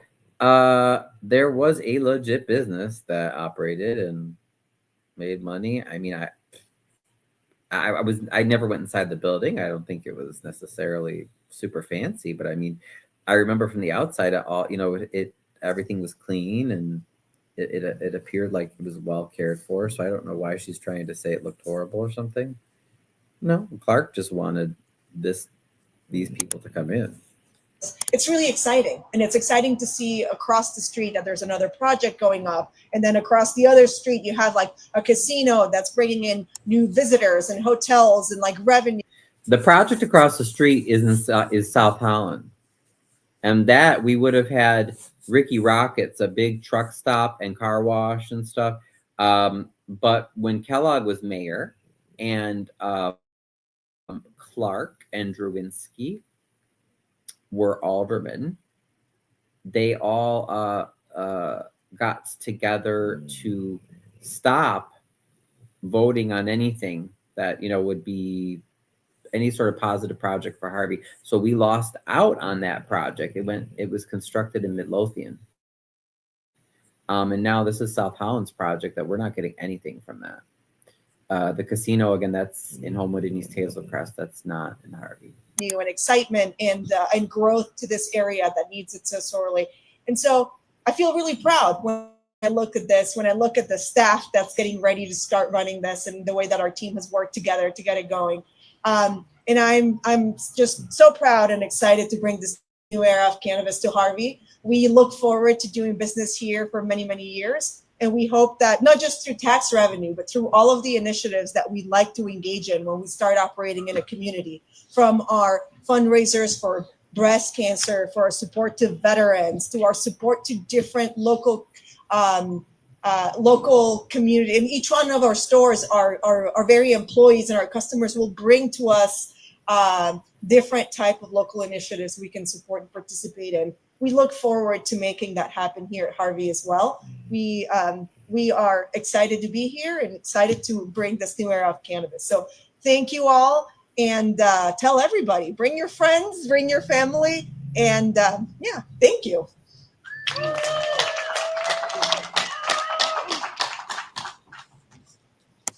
Yeah, I also want to know who's making all that noise, who's paid to do that. All right, folks, we're going to do a ribbon cutting, so I'm going to invite. All right, guys, thanks so much for coming out. So let's see, who do we have here? Don't know who this is. This is Korean. I'm trying to see if I recognize any of these faces. Let's zoom in. Ah, there we go. Does anybody recognize any of these faces? Oh, you know what? This is the is he the art teacher, or so? There's somebody associated with the high school that Colby told us about that did this artwork, which is great. But anyway, I still think it's some kind of scam. Oh, look who it is. She's also been MIA, but she had to pop her head out. Shirley Derwinski. She's the alderwoman for that ward. I wonder what Shirley's getting for this business. I don't recognize her. She looks kind of vaguely familiar. I don't. These other people, though, I don't know. They don't look familiar to me. 3, 2, 1.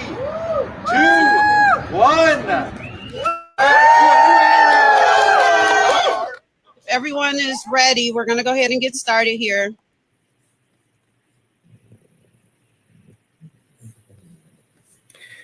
Yeah, so that's what happens, when you're a city in crisis. They have a ribbon cutting for a pot dispensary that no one asked for and no one wanted. But we don't have fire, police. We don't have a budget. We don't have any financial documents we can see from the city. We don't have bank statements. So, y'all, we got to change that. So please, please, please go sign that petition. Go do some FOIA requests. What else, you guys? Okay, we covered that. I don't want to make this too long. Oh, I wanted to bring up the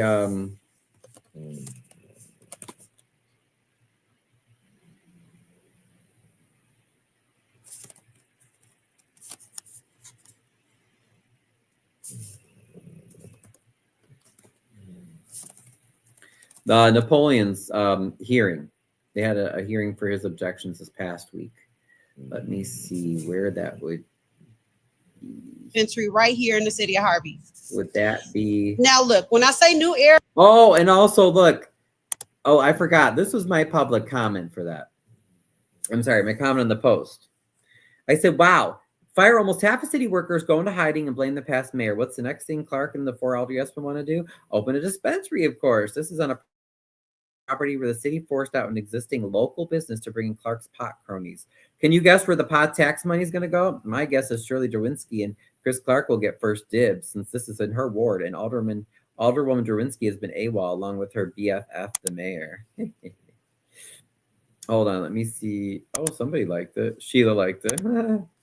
Let's see what Miss Glinda said. How are you going to not mention all the alderpersons? City of Harvey administration is so petty. It started at the top and trickled down. Exactly. Petty, Melissa says. Korean. What Harvey needs? Just more weeds. More drama. How about tearing down those abandoned homes? Mhm. What's the cap for? It's random. But anyway, notice this, you guys. The trolling, I think, is starting to affect the city, because it says City of Harvey is limited who can comment on this post. So it's not letting me comment. And then this one, there are comments on it, but it's not letting me comment. So they're getting pissed, but that's good. We got to keep the pressure on. This is something saying like, oh, shout out to Public Works. Well, what they don't want to shout out from you, Clark, and the for all the rest, but you fired most of them. So the ones that are left, I wouldn't want their job. It's got to be miserable. We are getting some plowing done. We're not getting any assaulting. Let's see. Who did they allow to comment now? Let's see this. Oh, I love it. Young Vito says, shoveled where? Omar says, salted where?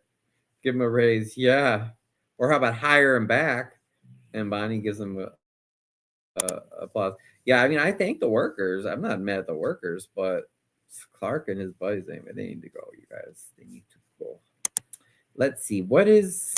Did Paul post in my group, Chicago Southland Politics? I wanted to see about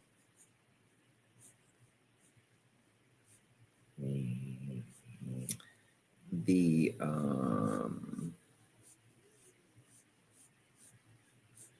okay, maybe not in there. Oh, and if you haven't, by the way, if you haven't seen it, Random News had a new has another documentary out on the scams of Jedediah Brown. So please, take a look at that.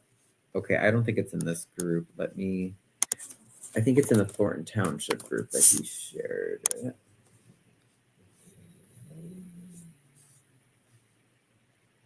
Oh, wait, let's see. Some people commented on this post that I shared.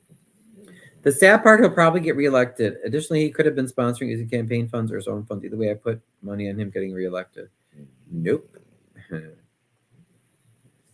I hope not. Paul Roberts posted, and I liked his post about, asking about like, okay, what is the tax rate for the township? So remember, please show up at the December 16th township meeting. That's the next meeting if they don't cancel it. I think that they should be decreasing our taxes, okay?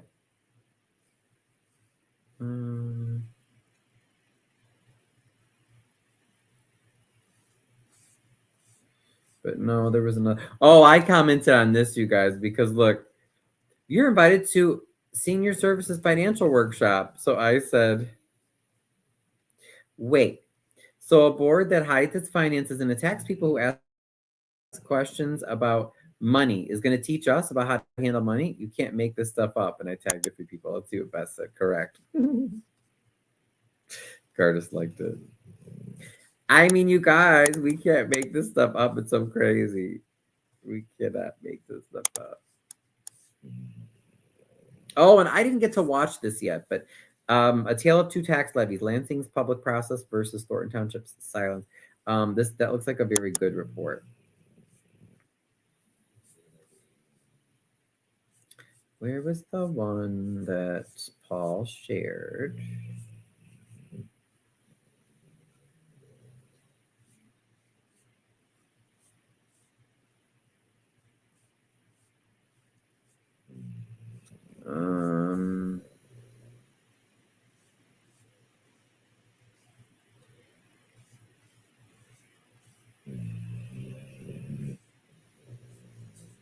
Oh, okay, this is the one that I found initially. Okay, this is the meme. So Paul went in person. I did not go to cover it yet. So this is Keith Price, Steve Ladizinski, who's also, you may recognize him. He's been lawyer for the township, the board. We've seen him. I don't know who he is. This is the election judge. This is Carol from the Lansing Journal. And Paul says, I was disappointed this afternoon when Napoleon's lawyer got the Cook County election judge to dismiss the residency objection against his candidacy for Thornton Township Democratic committeeman. He tried to get all objections dismissed, but the election judge with the raised hand and maroon tie thought that the disputed number of valid signatures deserved another hearing Tuesday, 12/9. That's the one that's downtown at 4 p.m. if you're able to make it.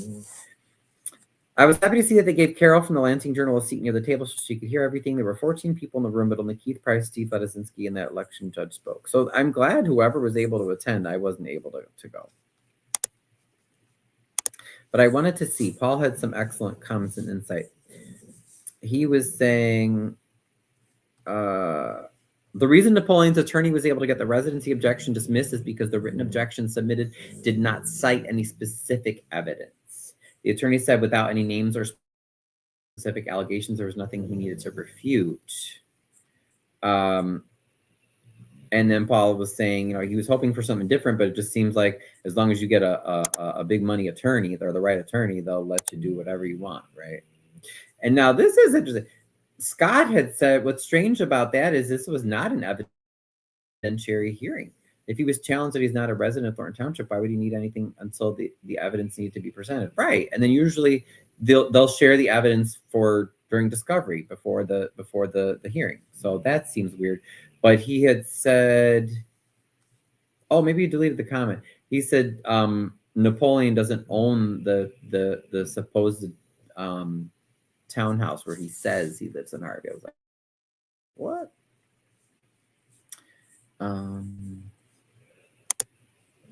Tim DeYoung says he doesn't even own any property in the district. He's registered to vote in Harvey at a duplex he doesn't own. Oh, Tim DeYoung said that. Okay. And is 2 years behind in property taxes. Good. Yep. And then I know Paul and I did some research, and he said, okay, so that Harvey townhome owes taxes about $8,000 for this year and $8,000 for last year. Now, isn't that ironic? And that is the property that the supervisor claims to live in, and it's behind on its taxes. Okay. All right. So that was that.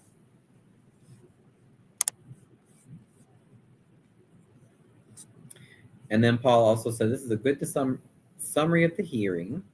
The best news is at the end. The election judge might require Napoleon himself to appear in person in an evidentiary hearing. He had better, because they didn't make him appear at the objection meeting for this past year that I covered, which was BS.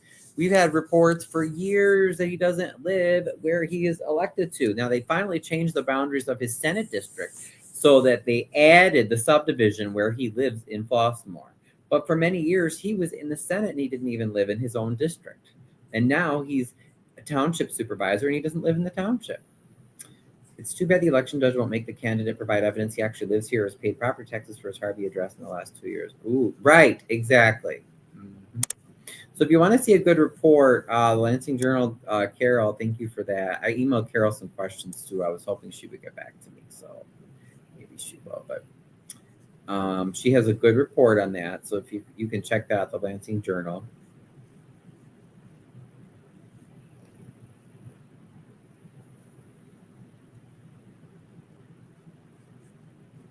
There was Keith, Mr. Price. This is the one that I'm most concerned about, though. It said, just as Price did in his objection against, oh, I'm sorry, you guys. I didn't even show you that again. This is a Lansing Journal's article. Excuse me.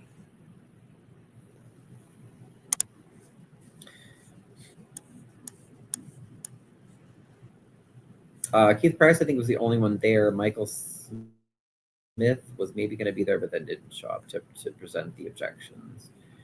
Just as Price did in his objection against his candidacy for township supervisor, the alleged Harris does not live within Thornton Township. Again, with no specific evidence included, the motion is struck. Price said he thought he had time to present evidence. It's not mandatory that I present everything, video, everything, pictures, everything. And to file the objection, he argued to Tedesco, who was the judge. That's what the hearing's for, and that's what submitting the subpoenas are for. That's what I think too. So anyway. So we'll see if he ends up showing up. But that's pretty crazy, you guys, though. Like the township or the townhouse he supposedly lives in that doesn't even pay taxes. And then the other thing that I wanted to do is just share with you guys before we go. This week was the anniversary of the assassination of the death of one of the leaders of the Black Panthers, which they were a social a community activist group based in various cities in the U.S. in the 60s and 70s. And I think it was in 1969 he was assassinated, because this guy was a real civil rights leader. Like, you know, you see Al Sharpton in the news, maybe the corporate media, you know, you might see the Jacksons in the corporate media, but this guy was really legit, and leaders at the time were scared of him. So they, you know, they arranged to have him killed, just as I believe they arranged to have Martin Luther King Jr. killed and Malcolm X killed, because, you know, these people were really uniting everyone, not just Black residents of the U.S., but everyone, to say we need a change and we've got to have a people's government. So in honor of Fred Hampton, I shared a video that the Jacobin shared, but let me just read it first. It says, Fred's one of my heroes and examples. The FBI pew-pewed him because he united all people against the rich and oppressors. Let's all try to be more like Fred Hampton, gone but not forgotten. So these are some of his famous quotes that I love. We don't hate the MF white people. We hate the oppressor, whether he be white, black, brown, or yellow. A lot of times, mistakenly in school, they'll tell you, you know, the Black Panthers were a bad group. They're a radical group because, you know, they were a Black supremacist group and they hated white people and everything. But that's not true. That's not true. That's one of the things that they will try to teach you to discredit them, because, you know, God forbid everybody come together regardless of race or age or sexuality or gender, you know, to stand up for normal, the average, you know, people against the rich who rape and pillage, you know, I mean, God forbid. So they've always got to keep us divided, right? He also said, no matter what color you are, there are only two classes. And that's saying there's a class over here and there's a class over there. The reason that this class over here has never did anything to get this class off his back, because this is lower, this is upper. This is the oppressed, this is the oppressor. This is the exploited, this is the exploiter. And these people in this class have divided themselves. I'm Black, I hate white people. I'm white, I hate Black people. I'm Latin American, I hate hillbillies. I'm hillbilly, I hate Indians. So we fight amongst each other. And he's right, right? It's the classic divide and conquer. We say we'll work with anybody and form a coalition with anybody that has revolution on their mind. He also said, I love this one. If you ever think about me and you ain't gonna do no revolutionary act, forget about me. I don't want myself on your mind if you're not gonna work for the people. Everything would be all right if everything was put back in the hands of the people, and we're gonna have to put it back in the hands of the people. He also said you can jail a revolutionary, but you can't jail a revolution. Killed way too young at 21 years old because he was doing the job of an activist. What an amazing guy. So in honor of Fred, I'll close it out with that and then take any questions. So if you have a question, you can put it in the chat right now.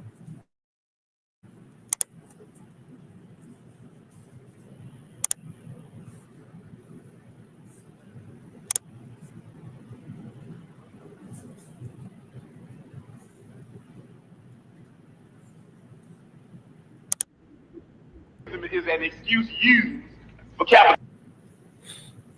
Okay. Sorry, let me wait. Can I zoom in, or how do I restart it?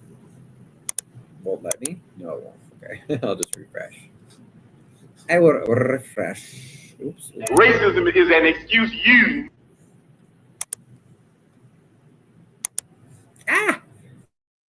Oh, okay. I have to refresh it, and then I got racist organization, because we understand that racism is an excuse used for capitalism, and we know that racism is just a byproduct of capitalism. And we don't hate the motherfucker white people, we hate the oppressor, whether he be white, black, brown, or yellow. We're gonna fight racism, not racism, but we're gonna fight the solidarity. We said we're not gonna fight capitalism with black capitalism, but we're going to fight it with socialism. Everything would be all right if everything was put back in the hands of the people, and we're gonna have to put it back in the hands of the people. And these people in this class have divided themselves. They say, I'm black and I hate white people. I'm white and I hate black people. I'm Latin American and I hate hillbillies. I'm hillbilly, I hate Indians. So we fight amongst each other. Nothing's more important than stopping fascism because fascism will stop us all. That's the people's thing. Socialism is the people. You're afraid of yourself. If you're afraid of socialism, you're afraid of yourself. We're not a racist organization because we understand that racism is.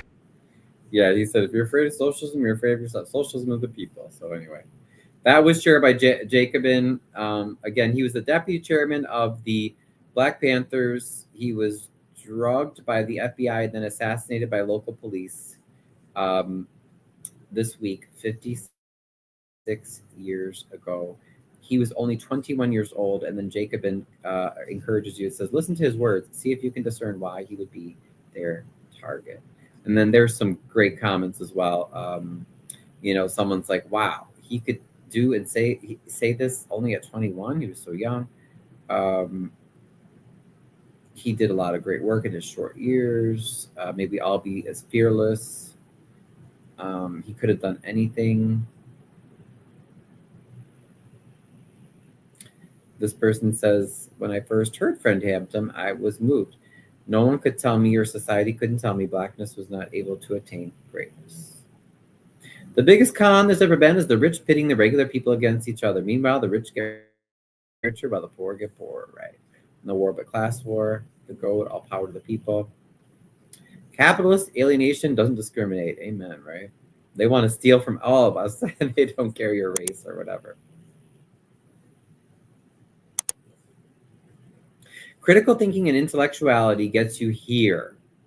Ignorance gets you to fascism, right? I like that. Yeah. He was a critical thinker. He asked questions. And, you know, he's right. He's been right. Not to disrespect, because there are some civil rights, you know, figures, like I said, Al Sharpton, the Jacksons, and others that, you know, they've done good things over the history of their career. But it's interesting that they are still around. And who do you notice that they, the government made sure got killed and eliminated right away when they were young, and they were not allowed to stick around, right? Fred Hampton, I think Huey Newton says last name. I think he was murdered as well. Martin Luther King Jr., Malcolm X, you know. So a lot of these people, they were just like, oh no, they're bringing people together of all races, of all creeds, of all, you know, perspectives to come together so the people have power. Oh no, we got to get rid of that. No. And, you know, a lot of times you see activists today, as we know, there are some so-called activists that definitely aren't activists at all, that they're scammers, they're fakes, they're dangerous people, Jedediah Brown being one. But even some of the people that, you know, maybe they did do some good, but over the years they've bought into they've made deals with the establishment, with the rich, with the corporations that control both of the big political parties and basically control our government. And so you notice that they don't, like, do you see, for instance, like anybody from the Jackson family speaking up for Harvey right now?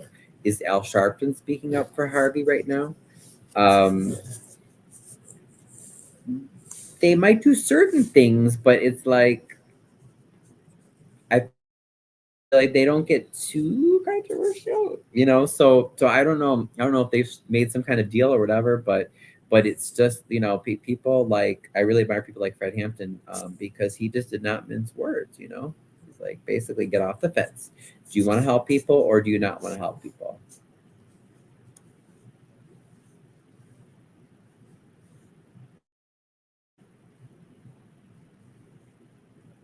I agree with that. When people have rights, then overlords don't. Bring that energy back. Still so lost in tribal identitarian nonsense. Yes. So people are right. They always want to divide us. Like, well, but you're not black, so you can't. Like, what happened to me at the last township meeting, right? Oh, well, he said something that was racist. You know, they do that on purpose to distract, delay, and deny, right? Well, we're not doing anything wrong. Oh, well, yeah, we'll show you the finance info, but later, But in the meantime, look, he's racist. Well, you're not black. You can't be a part of this. Oh, well, this group is for gays only, Oh, well, I don't know. I'm a Christian, a white Christian nationalist, So I just want this country for those kinds of people. All those are just efforts to divide us, and we gotta get over that. The government hit him with the communism tag, and white people got scared of him, which led to him being assassinated. Yep.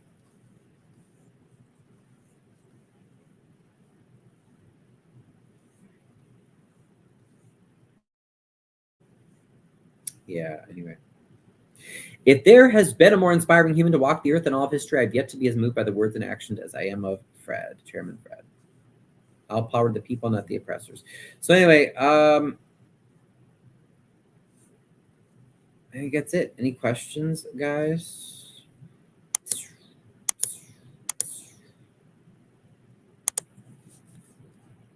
Questions, thoughts, concerns? Again, tomorrow we're supposed to have a city council meeting, but I'm guessing it's not going to happen because I haven't seen anything.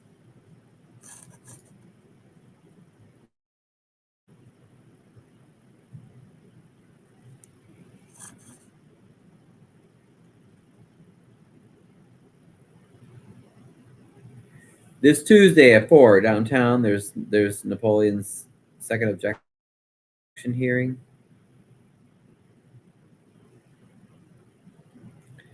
But man, yeah, we got to do something. We got to have a meeting.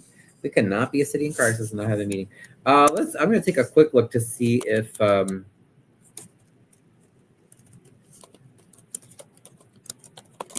School District 152 is having a meeting. They're supposed to have a meeting.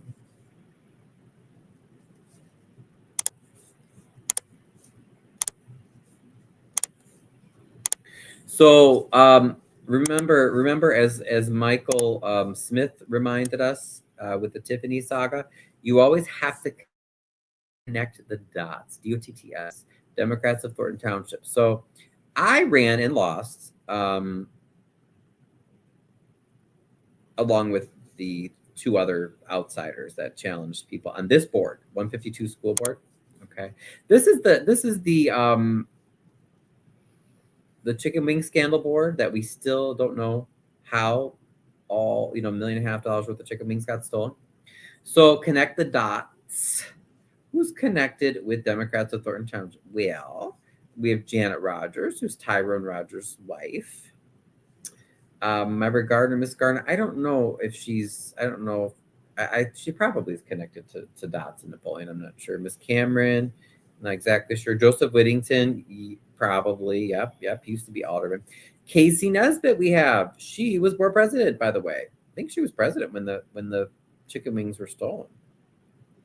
I'll have to look back into that, but she is also your township clerk. She also works full time for MWID as an engineer, I believe, and she's also on this school board. She serves, I forget her exact office, but as on Dots, she's on the board at Dots, so she's very high up on Dots.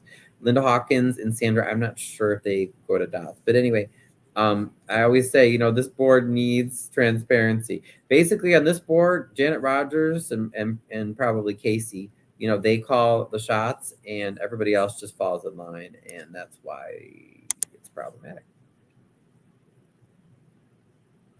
It does say they're scheduled to have a meeting tomorrow at 6. So, maybe I'll stop by to cover that.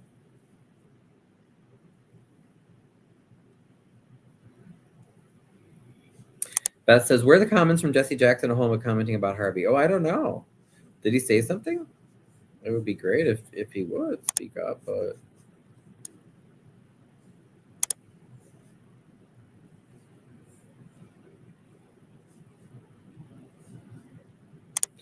I don't think he said anything. Although, did you guys know Jesse Jackson Jr. is running again? He's running for Robin Kelly's seat, for the seat that he used to hold, a second congressional district, Illinois rep to Congress. He's running again. So he had his federal scandal. He's out of jail. I don't know if y'all are going to support him or not. I haven't decided who I'm going to support in that race yet. I should decide. One of the other Jacksons is someone else's rep, state rep or federal, I forget.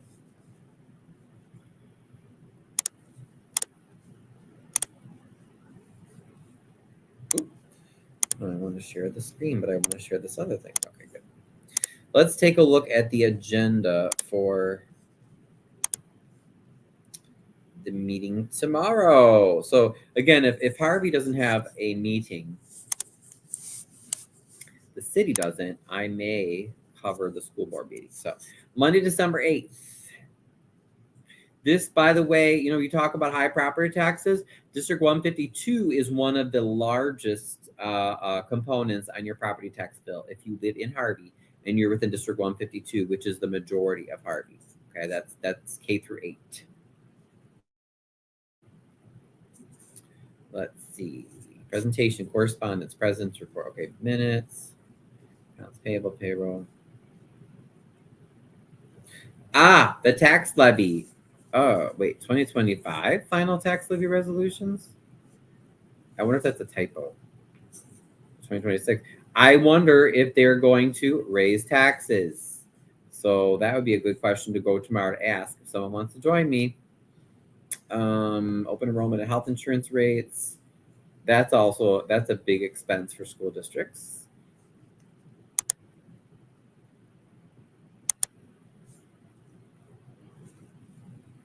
They want approval of the fiscal year 26 school maintenance grant. Grants would be good. Personnel policy, ISB, Parent Advisory Foundation. Educational Foundation Gala is being held in Flossmoor in February. My question is, though, where does that money go? I'd like to see an audit of the 152 Educational Foundation Gala.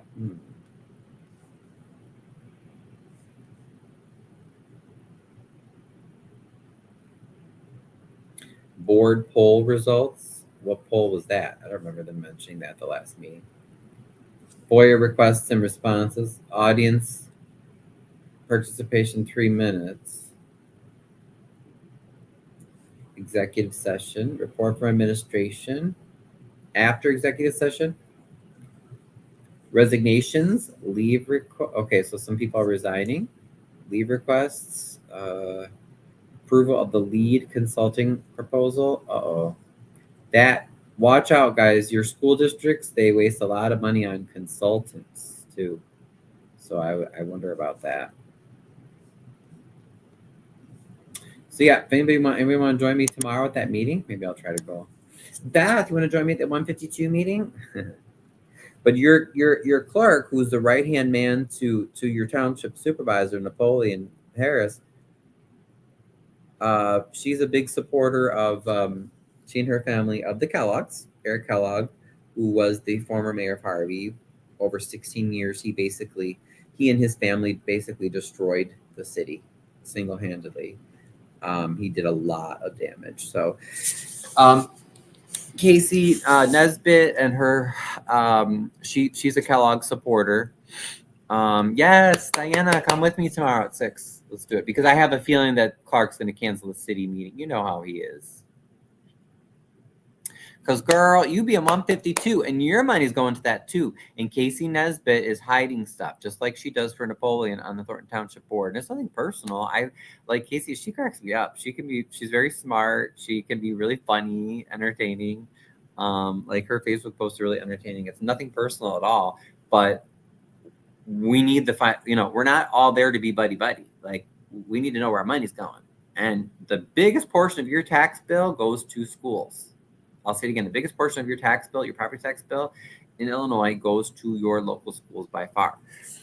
So yeah, they got a lot of answers that they need to be given. But yeah, Casey is Nesbitt is Napo's right-hand man. She and her family have supported Kellogg over the years, who's one of the most corrupt mayors in Illinois history. I'll remind you again, Napoleon Harris, his mentor, well, besides his sort of female mentor / godmother, Nina Graham, who attacked me at the last meeting and is School board president of District 205, the other big entity that takes a huge chunk of your tax bill. And trust me, District 205 is not doing what they're supposed to do with our money either. Nina is Napoleon's, one of his mentors, we're told. But then the other one is Eric Kellogg. So it's Eric. So Napoleon Harris looks up to Eric Kellogg and Nina Graham. That tells you shouldn't be supporting, Mr. Harris, as far as what he does, at least not uncritically, at least try to make sure the guy has some sort of accountability.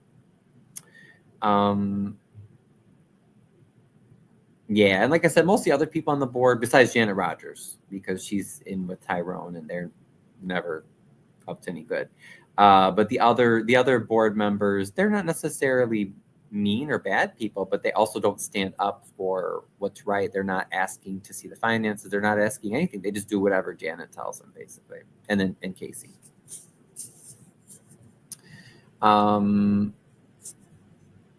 So yes, let's do it, Diana. I love it. I love it. Maybe I'll share that on Facebook too. There's one more thing I thought of. Oh, before we go, let's look up the let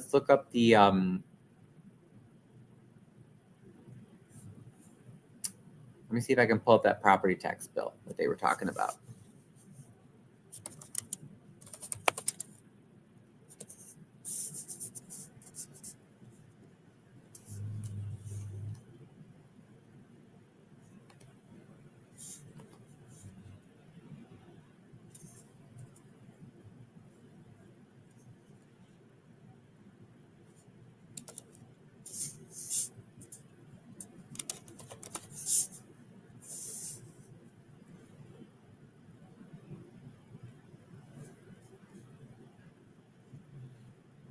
Okay, sorry, just give me a second. Give me a second.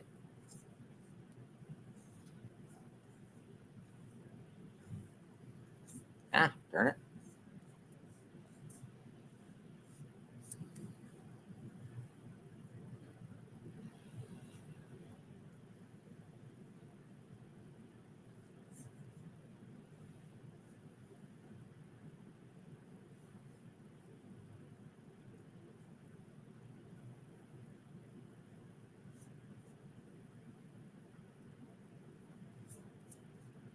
Where is it?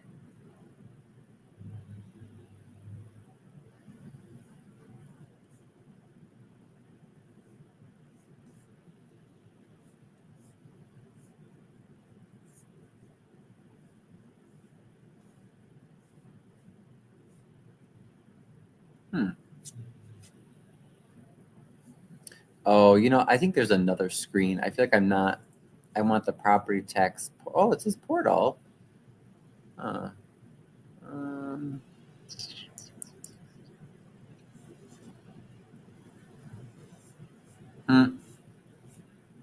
No, it's not what I wanted.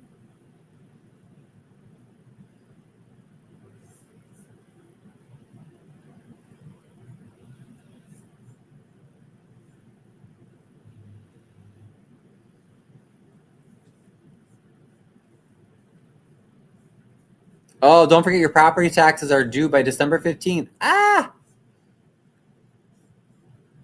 Uh-oh, and it just says if you can't pay your taxes by the 15th, there's a 13. A 13 what?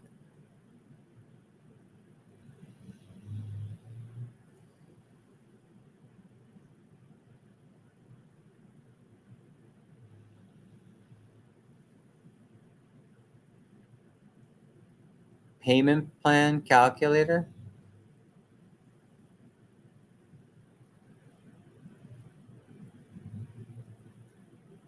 Oh, you now have about 13 months to pay off your bill. Oh, they're so kind.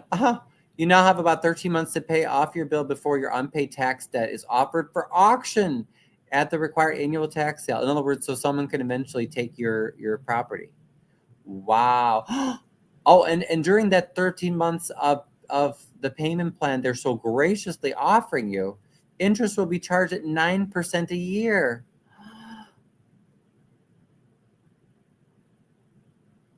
Wow, you guys, people better start speaking up and come to these meetings. I'm telling you, this is crazy. They're telling you better pay up or we're gonna take your house. Can you believe that? Oh yeah, no, let me know about it. Think about it for sure. No pressure,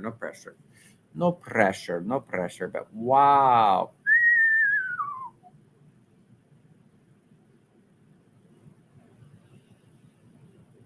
Y'all, these people are crazy. We've got to hold them accountable.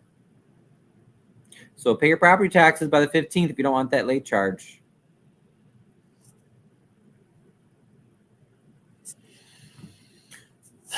I'm sorry, guys. Give me 1 second. I was looking.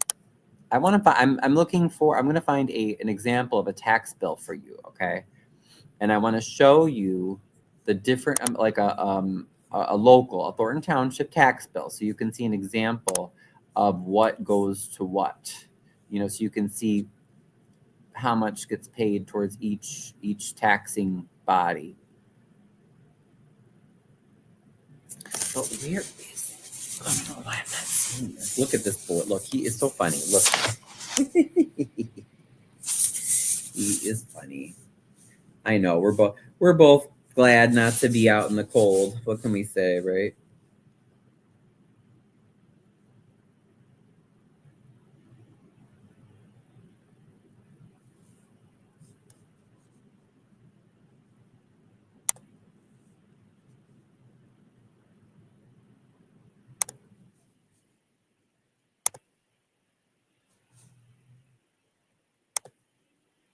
Oh, the treasurer. Okay. Yeah, that's what I want. Okay. I think this is it.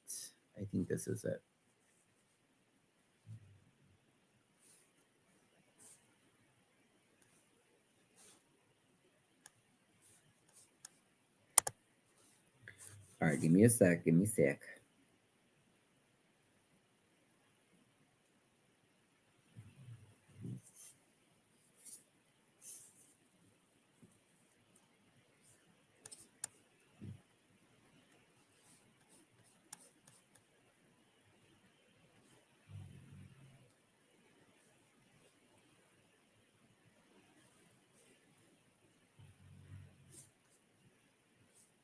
Okay, cool. I think, okay, good. Give me 1 second. I was just trying to look up some.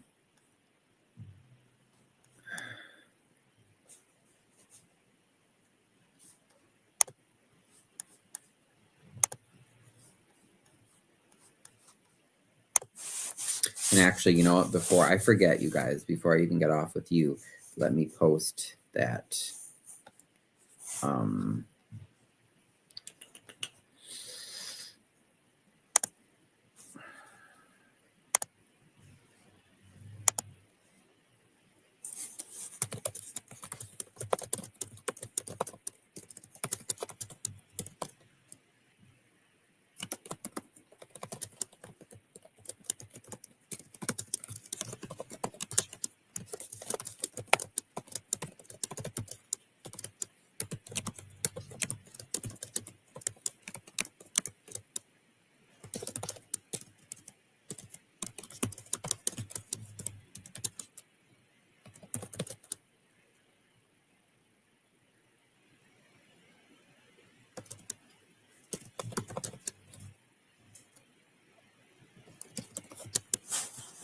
Okay. Let me find the. Oh wow, payment plan. Yeah, right. Beth, aren't they so generous? 9%. I'm sure plus late fee or whatever. So okay, what I'm going to post right now. Let me show you what I'm doing, so you guys can see too in real time here. So we're going to say.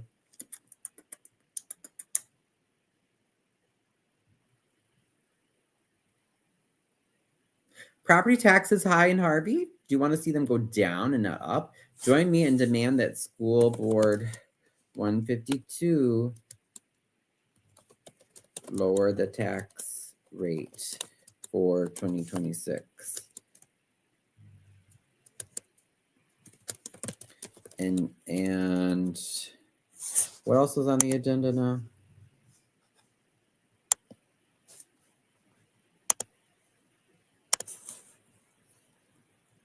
Did I close it already? Wait, hold on.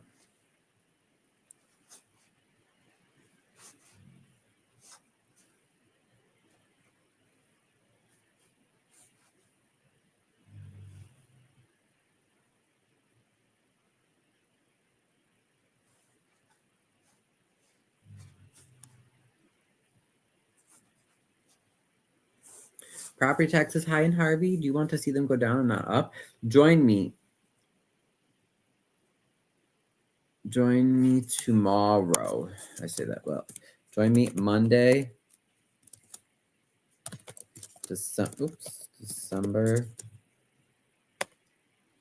No. I'll just say join me. Join me and demand the school board 152 lower the tax rate for 2026 and and post all finance documents online. Because we shouldn't have to ask. We shouldn't even have to FOIA. All that stuff, bank accounts, information, everything should be online. Monday, December 8th, 2025. Oops, 2025. 6 p.m. 152 school board meeting. Riley School. And that's like basically 60th in Wood, something like that. Oops, no, not Wood TV. I want that.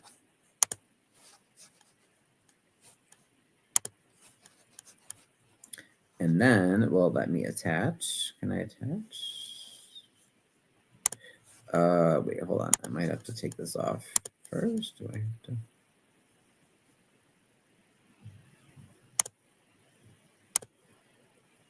Oh, file. Okay, choose file. Yeah.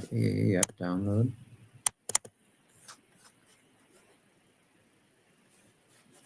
Oh, that's okay. But actually, I'd rather have an image. Gosh darn it, you guys. I'm sorry. You make this so difficult. Where are the documents? Oh, it's right there.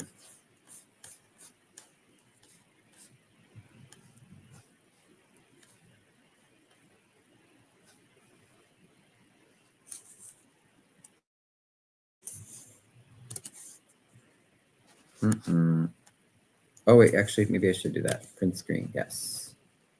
Got it.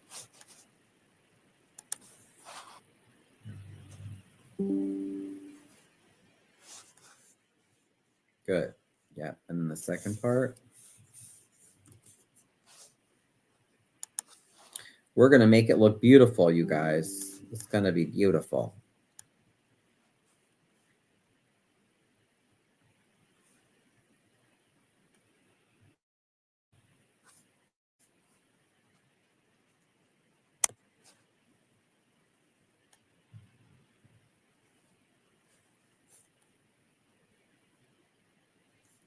Screenshots. Hello.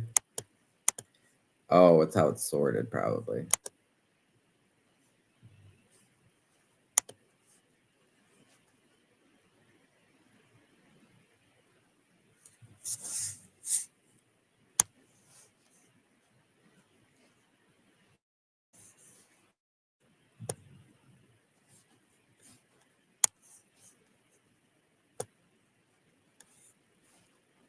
Okay, 1, 2. Yeah, that looks good, I think. I think that looks better than attaching it out because that way people can just see it right there.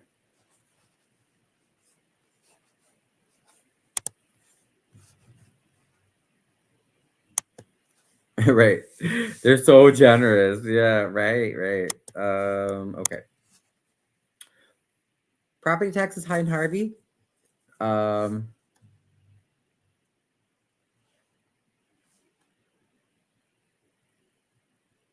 you want to see them go down, not up? Join me in demand that School Board 152 lower the tax rate for 2026 and post all finance documents online. We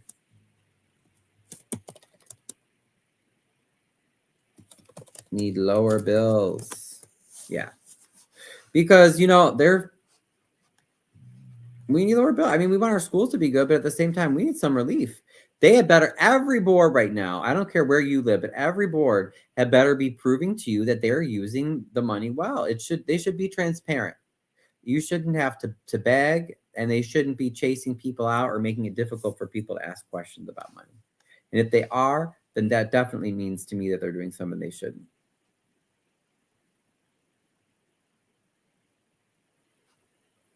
So again, tomorrow, December 8th, 2025, 6 p.m., right? Double check the time. 6 p.m.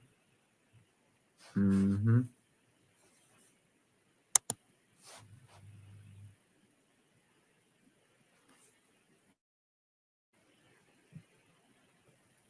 On 52 school board meeting, Riley School, 160th and Wood, or Lincoln, actually, I should say Lincoln, but I just say Wood because it's the bigger street if you're driving to the area. It's right by 159th and Wood, right by my family's old grocery store by Wassos. Okay, y'all, we're gonna post that. Yeah, and then I'll share in some other groups after that. Now let's get back to this tax bill thing that I wanted to show you guys.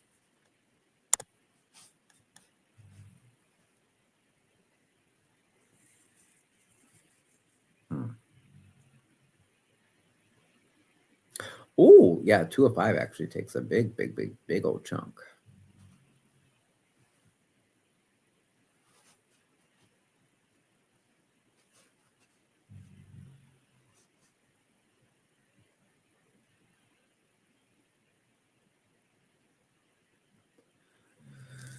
Okay. Mm-hmm.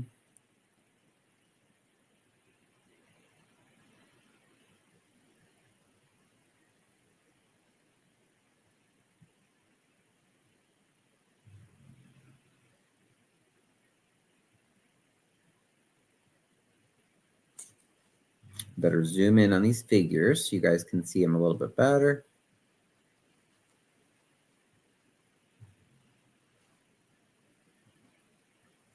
Okay, so this, I just wanted to pull up an example for you. Okay, so this is a tax bill from Harvey, and I just wanted you all to be able to see an example of where your tax money goes. And I should probably do this another time too. Oops, no, not that one.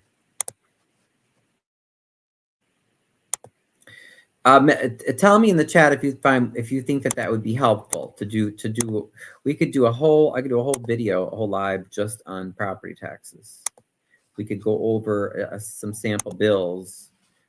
We could talk about exemptions as well, but I'd really love to. To go over some sample bills, for instance, and to show you where your taxes go, because a lot of people are not used to, are unfamiliar, with trying to read them and understand. Okay, so this is an example tax bill from a Harvey taxpayer. Okay, so this was for, remember, property taxes are always paid 1 year in arrears because, as I learned in one of my real estate classes during the Great Depression, Illinois, in an effort to provide relief to people who, because rich people had screwed up, as they always do, the rich business owners had screwed up the whole economy economically, and people had no money, and they were, desperate to trying to survive. We got a tax holiday for a year, so that's why you always pay your property taxes 1 year late. That's what I was told in my class anyway. So this is a 2024 tax bill. Okay, yeah, it's 2025, but again, you're always paying a year for the year that just passed, paid one year in arrears in Illinois. So if you look at this example, okay, so from 2023 to 2024, remember how, the mayor, sometimes he likes to say like, oh, the taxes aren't going up. Okay, so Harvey is at the top. Now, this is not common, by the way. Most, even in other South Cook communities, usually schools are at the top. Harvey should not be taking, like, it's a huge percentage of our tax bill. But anyway, so for this particular bill, the total tax bill for 2024 was about $9,000. That's pretty good. It's about an even number, right? So more than a third of it goes to the city of Harvey. Okay. Then it's followed by Thornton Township High School 205. That's where Miss Nina Graham is president. Oh, and what do you know? It's the second most. Interesting, about 2,300. A little less than a third, another third goes to 205. What is she so loud about not minding people to ask questions about money for? I wonder. Then you can see the elementary school district 152. Okay. So now also, do you notice that from 23 to 24, all the boards increased? Here they even will tell you the difference. 205, why did 205 go up so much? That went up the most, $219. Then we have Harvey Public Library. That tax levy, the levy is just the amount that you get taxed every year as part of your property taxes. Okay, so that tax levy also went up. Okay, in this case by $37, so it's almost $500. Then you have South Suburban College. By the way, a lot of crony jobs are there, including the guy that attacked me the last township meeting. I was told his name is Mike, and I don't know if he still works there, but he used to work at maintenance at South Suburban College. So a lot of these politicians, they give their people jobs there. So, you know, we should look into their budget too, right? Then you have Thornton Township. So not the biggest amount, but it's not inconsequential. It's only just a little bit less than South Suburban, the community college. So, and look at from 23 to 24, that increased $70. That was a huge increase. It went from 145 to 216. So for people who say, oh, but the township isn't that big a part of your bill. Well, excuse me, if I could take 200 if this were my tax bill and you could take off $200, I sure would. And at the very minimum, I want to know how every dime is spent. Then you have the other big scam and corrupt board, MWRD. Oh, at least theirs went down a little bit. Went down 94 cents. Oh, I'm sorry, and I apologize because they're separate levies, right? For the township, 3 separate. I'm so sorry. Another Thornton Township levy is the general assistance. Now that actually went down. I'm surprised. Between those 2 tax years, it went down by $38 for this taxpayer. Then you have Cook County. Cook County's went up, okay, by about $26. That was $92 for this person. Then you have Cook County Health and Hospital. Okay, I didn't realize that was taxed separately. Now I'm surprised. That only went up 53 cents. That's not that bad. Public safety. Well, what is that? Is that a county tax too? That one went up just a little bit, 40 cents. Cook County Forest Preserve. That one went down by $2, not much, but then here's the other township fund, okay, on your tax bill. $14.18 for this person. That went up slightly. You have the South Cook County Mosquito Abatement District. That's where the journalists uncovered that Janet Rogers, it was more cronyism. Janet Rogers was hired to work there, and she has absolutely no experience doing that kind of job, but you know, probably for the money. That one went up slightly. And then consolidated elections, I have no idea what that means, but it was a 0. See, we should get some of the, like, let's have some of these boards need to just take a tax holiday. Say, hey, you should have enough money saved up. Give the taxpayers a break. They're getting taxed out of their homes. I like that. Whatever this consolidated elections is, that was just 0 for 2024. So these taxes, they can be whatever we want them to be. What do you want them to be? If you don't like it, come show up to the meetings, ask questions. I Quantum Leap, and here I am. Happy Sunday, folks. Hey, Crook, welcome. Welcome. So I hope that's helpful. And like I said, if you want, send me a message or put in the comments right now, you know, if you'd like to see us go over another tax bill and just kind of do it like a breakdown. So, you know, it actually would be good for comparison's sake. Let's do.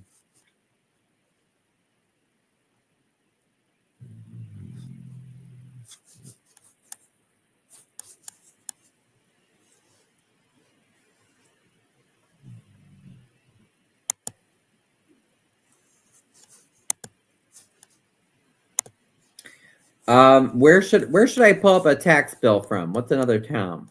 Just to compare, like a town that's a little more typical. So we did one of Harvey. Let's do.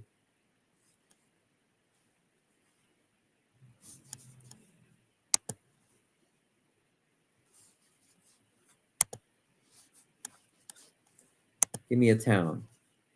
What do you think?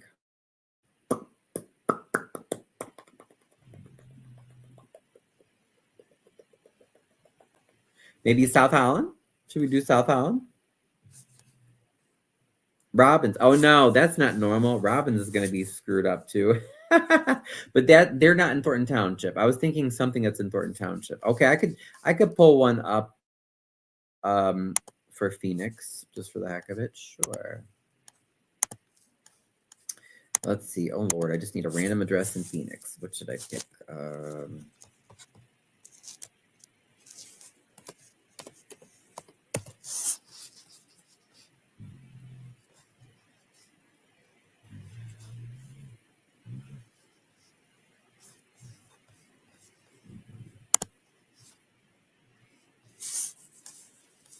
No, I just gotta find an address. Hold on one second. Let's pick a house on, how about 4th Avenue? How about that? Oh wait, no, that one is not there. Oh, that's a cute little house.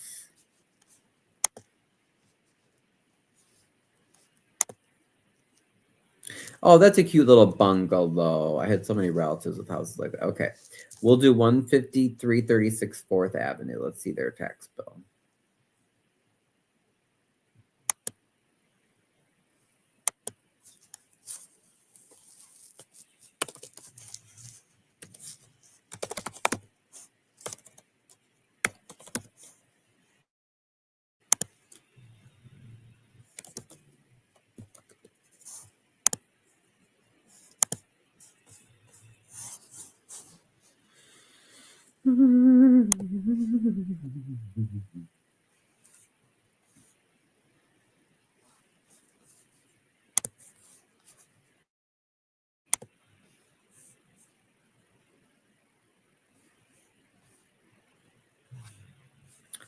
Oh, they must have a senior freeze or something. Okay, never mind. That's not a good one. I was like, that's too low. Yeah, they probably have like a senior exemption or something. That's all right.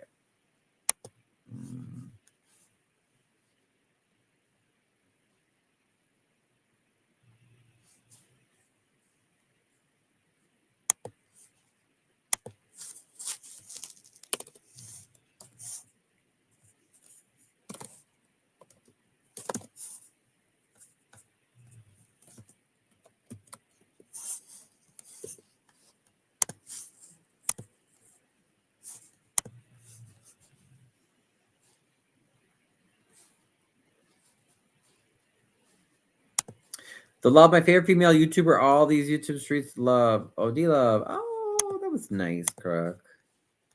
Do you love my favorite female YouTuber on the streets love? I know, we know what you meant. And she says, sending love back to you and the kitties. Thank you. By the way, excuse my broken language. I'm voice texting. Oh, okay. I figured, yeah, it was something like that. All right, let's see how this one is. Oh, Lord. Watch, I bet you this is like a senior too. It's probably super low, but maybe not. Maybe not.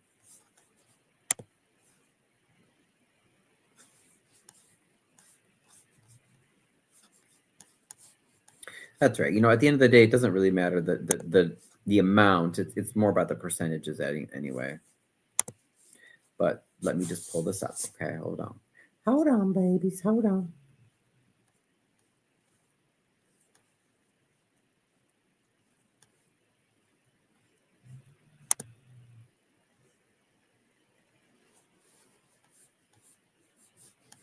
Because I think this person has exemptions, right? Yeah, homeowners and a senior.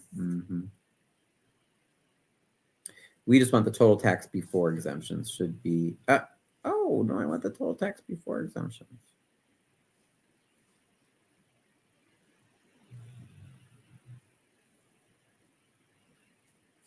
Why did? Yeah, because I think she got a.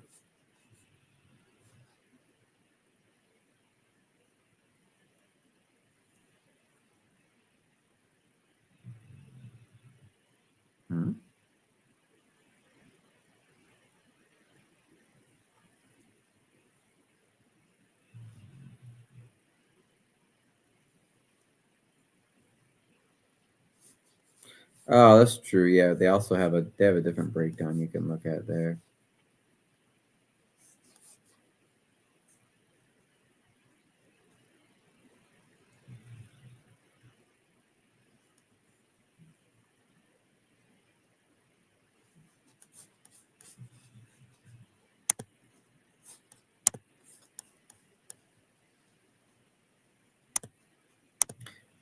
Okay, yeah, give me one sec. Oh, okay, you're with me. Sorry, I didn't realize. Oops, I still had Acrobat open. There we go.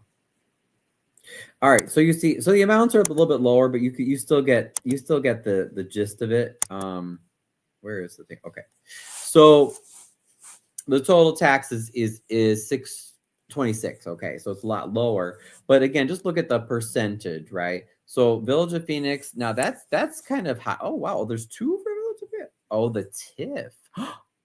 Oh, wait, why is she paying for the? Oh, now that is a scandal. Oh boy, we have to look into that. They shouldn't. A resident should not be paying into the TIF district like that. But anyway, so that's actually higher than I thought. But then you have 205, followed closely by District 151, which is their elementary. Then you have Phoenix as a park district, public library district. Then you have South Suburban, Thornton Township, MWRD, Thornton Township, Cook County, Thornton Township, etc. Okay. Let's pull up Crookston Lansing. Okay. Do you have a particular address in mind?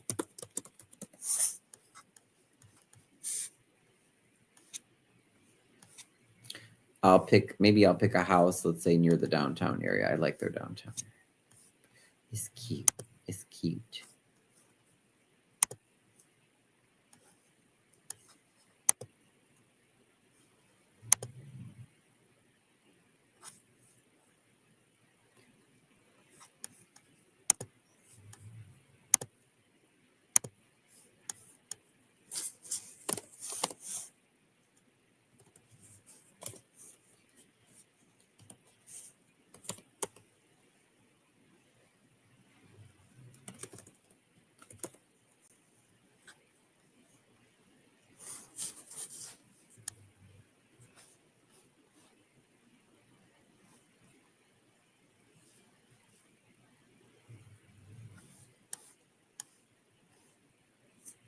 Okay, yeah, and that's a bigger one, 9,000. All right.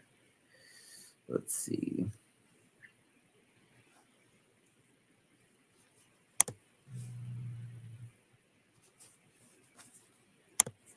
Okay. So this one is ooh-wee.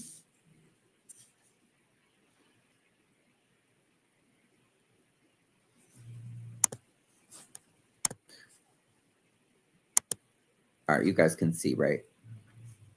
Okay, so here's one from Lansing.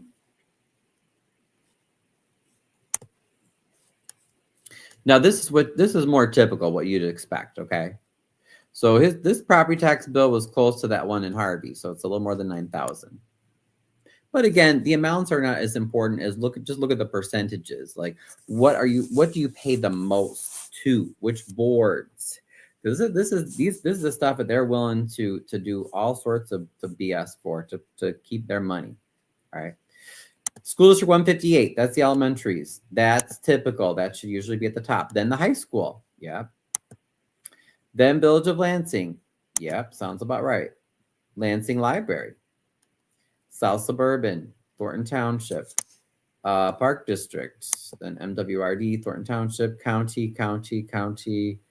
There's Thornton Township again.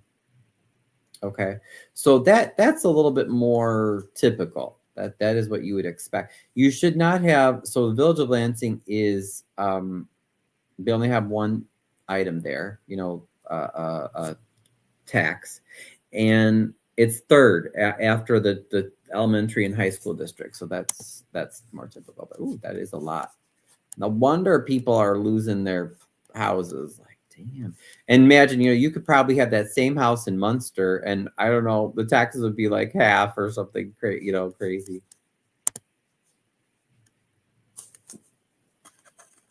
Okay, let me just make sure no one.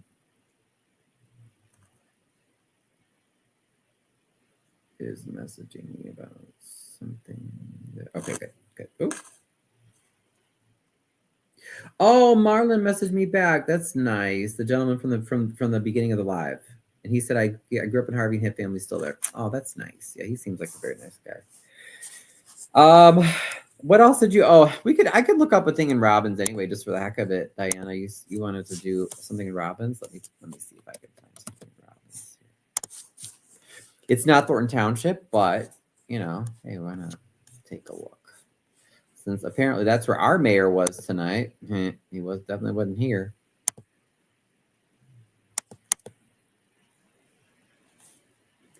He was not helping the city of Harvey, that's for sure.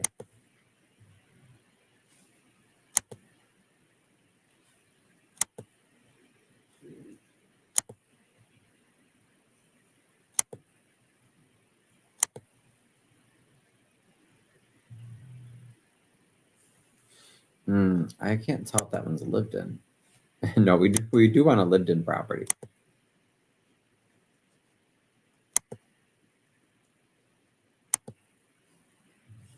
No, I don't want that. Get out of it.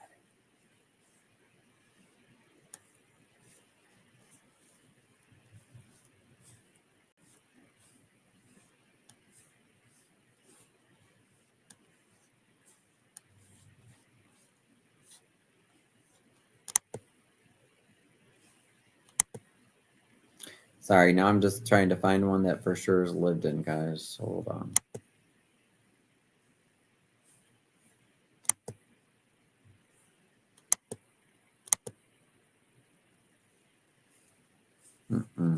They have a lot of empty lots, just like we do. My God, so many. That one looks lived in. Okay, I think that would work. Let me see.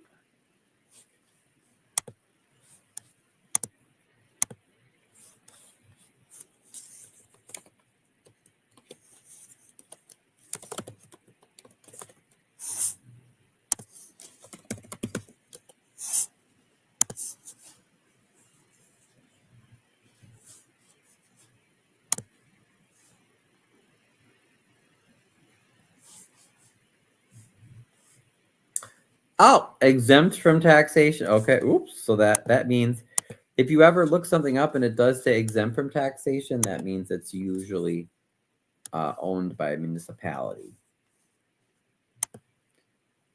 Or I guess some sort of nonprofit. Oh, that's a nice house.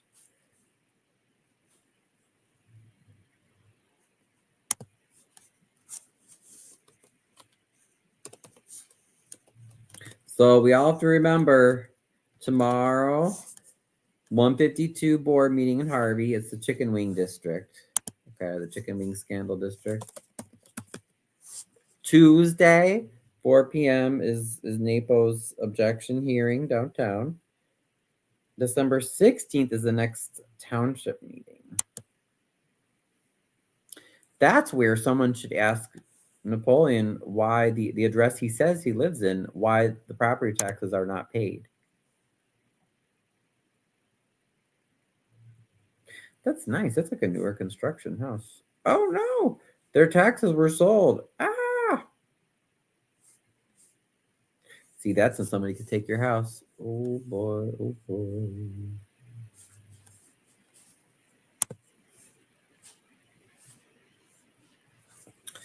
Oh boy, oh boy. Okay, so let's take a look at this one. Here's Robin. Yeah, if you guys have questions or whatever, just put them in the chat. There we go. So this is more total taxable is about 6,000, but it's more typical of what you would expect. So you have elementary school, just like the one in Lansing, that is first. Then you have the high school district. Then you have the village, okay? Then you have the Robbins Park district. Then you have the library. Then you have the community college. Then MWRD, then Cook County. Then you have Bremen Township. Another Bremen Township. Another Bremen Township. Okay. Yeah.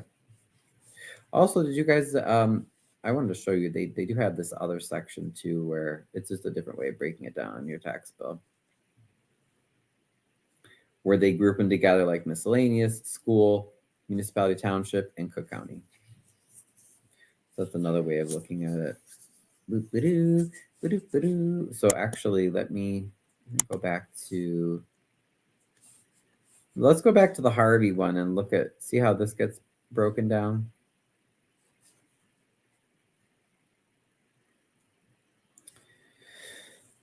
So for the Harvey one, the schools, this guy's tax bill.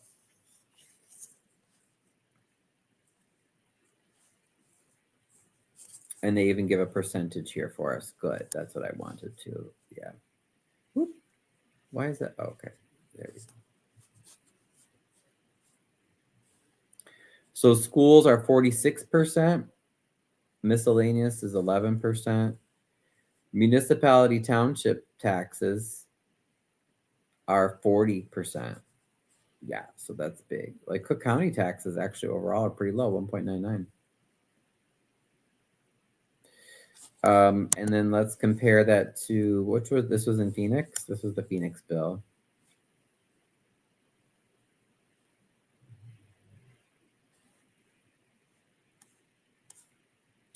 For Phoenix, school taxes make up about 20%. So the taxes the schools, that means that their 151 school district doesn't take as much, I guess, relatively. The municipality takes about, and the township takes about 75% of your tax bill in Phoenix. Oh, what is going on in Phoenix? Oh. Then we'll take a look at the Lansing one. In Lansing, school taxes are 63%. Municipality and township, about 30%. Okay. So yeah, that I think seems a little bit more sort of normal. What was it again for the Robins? Schools are about 55%. Municipality and township is only 24%. See? So even just one township next door, their taxes are a lot more reasonable, really. At least percentage-wise, anyway. But I think the Harvey one really shows you the real problems we have, right? Like,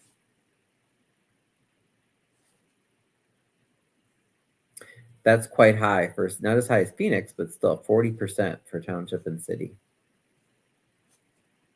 It's a lot. He did lots. All right, well, I hope that was helpful, guys. Yeah, any other questions or comments? Or that's it. I'm going to sign off for tonight. So don't forget, tomorrow at 6 p.m., if you'd like to come out, school board meeting 152, the Chicken Wing Scandal District. Your township clerk resides on that board, so she is there, as does Tyrone Rogers' wife, Janet. But yeah, they need to tell us what our tax rate's going to be for 2026, and it needs to go down. Tuesday, Naples objection hearings, and then the 16th is the township meeting. Okay, guys, have a wonderful night. Thank you for coming. Like, share, subscribe, sign that petition. There's so much going on, I know. Bye, Crook, and apologies, Amanda, Beth. I'm surprised French didn't pop on tonight, but Bienvenue. Have a good night. Dude, that was such a good night too. He's out.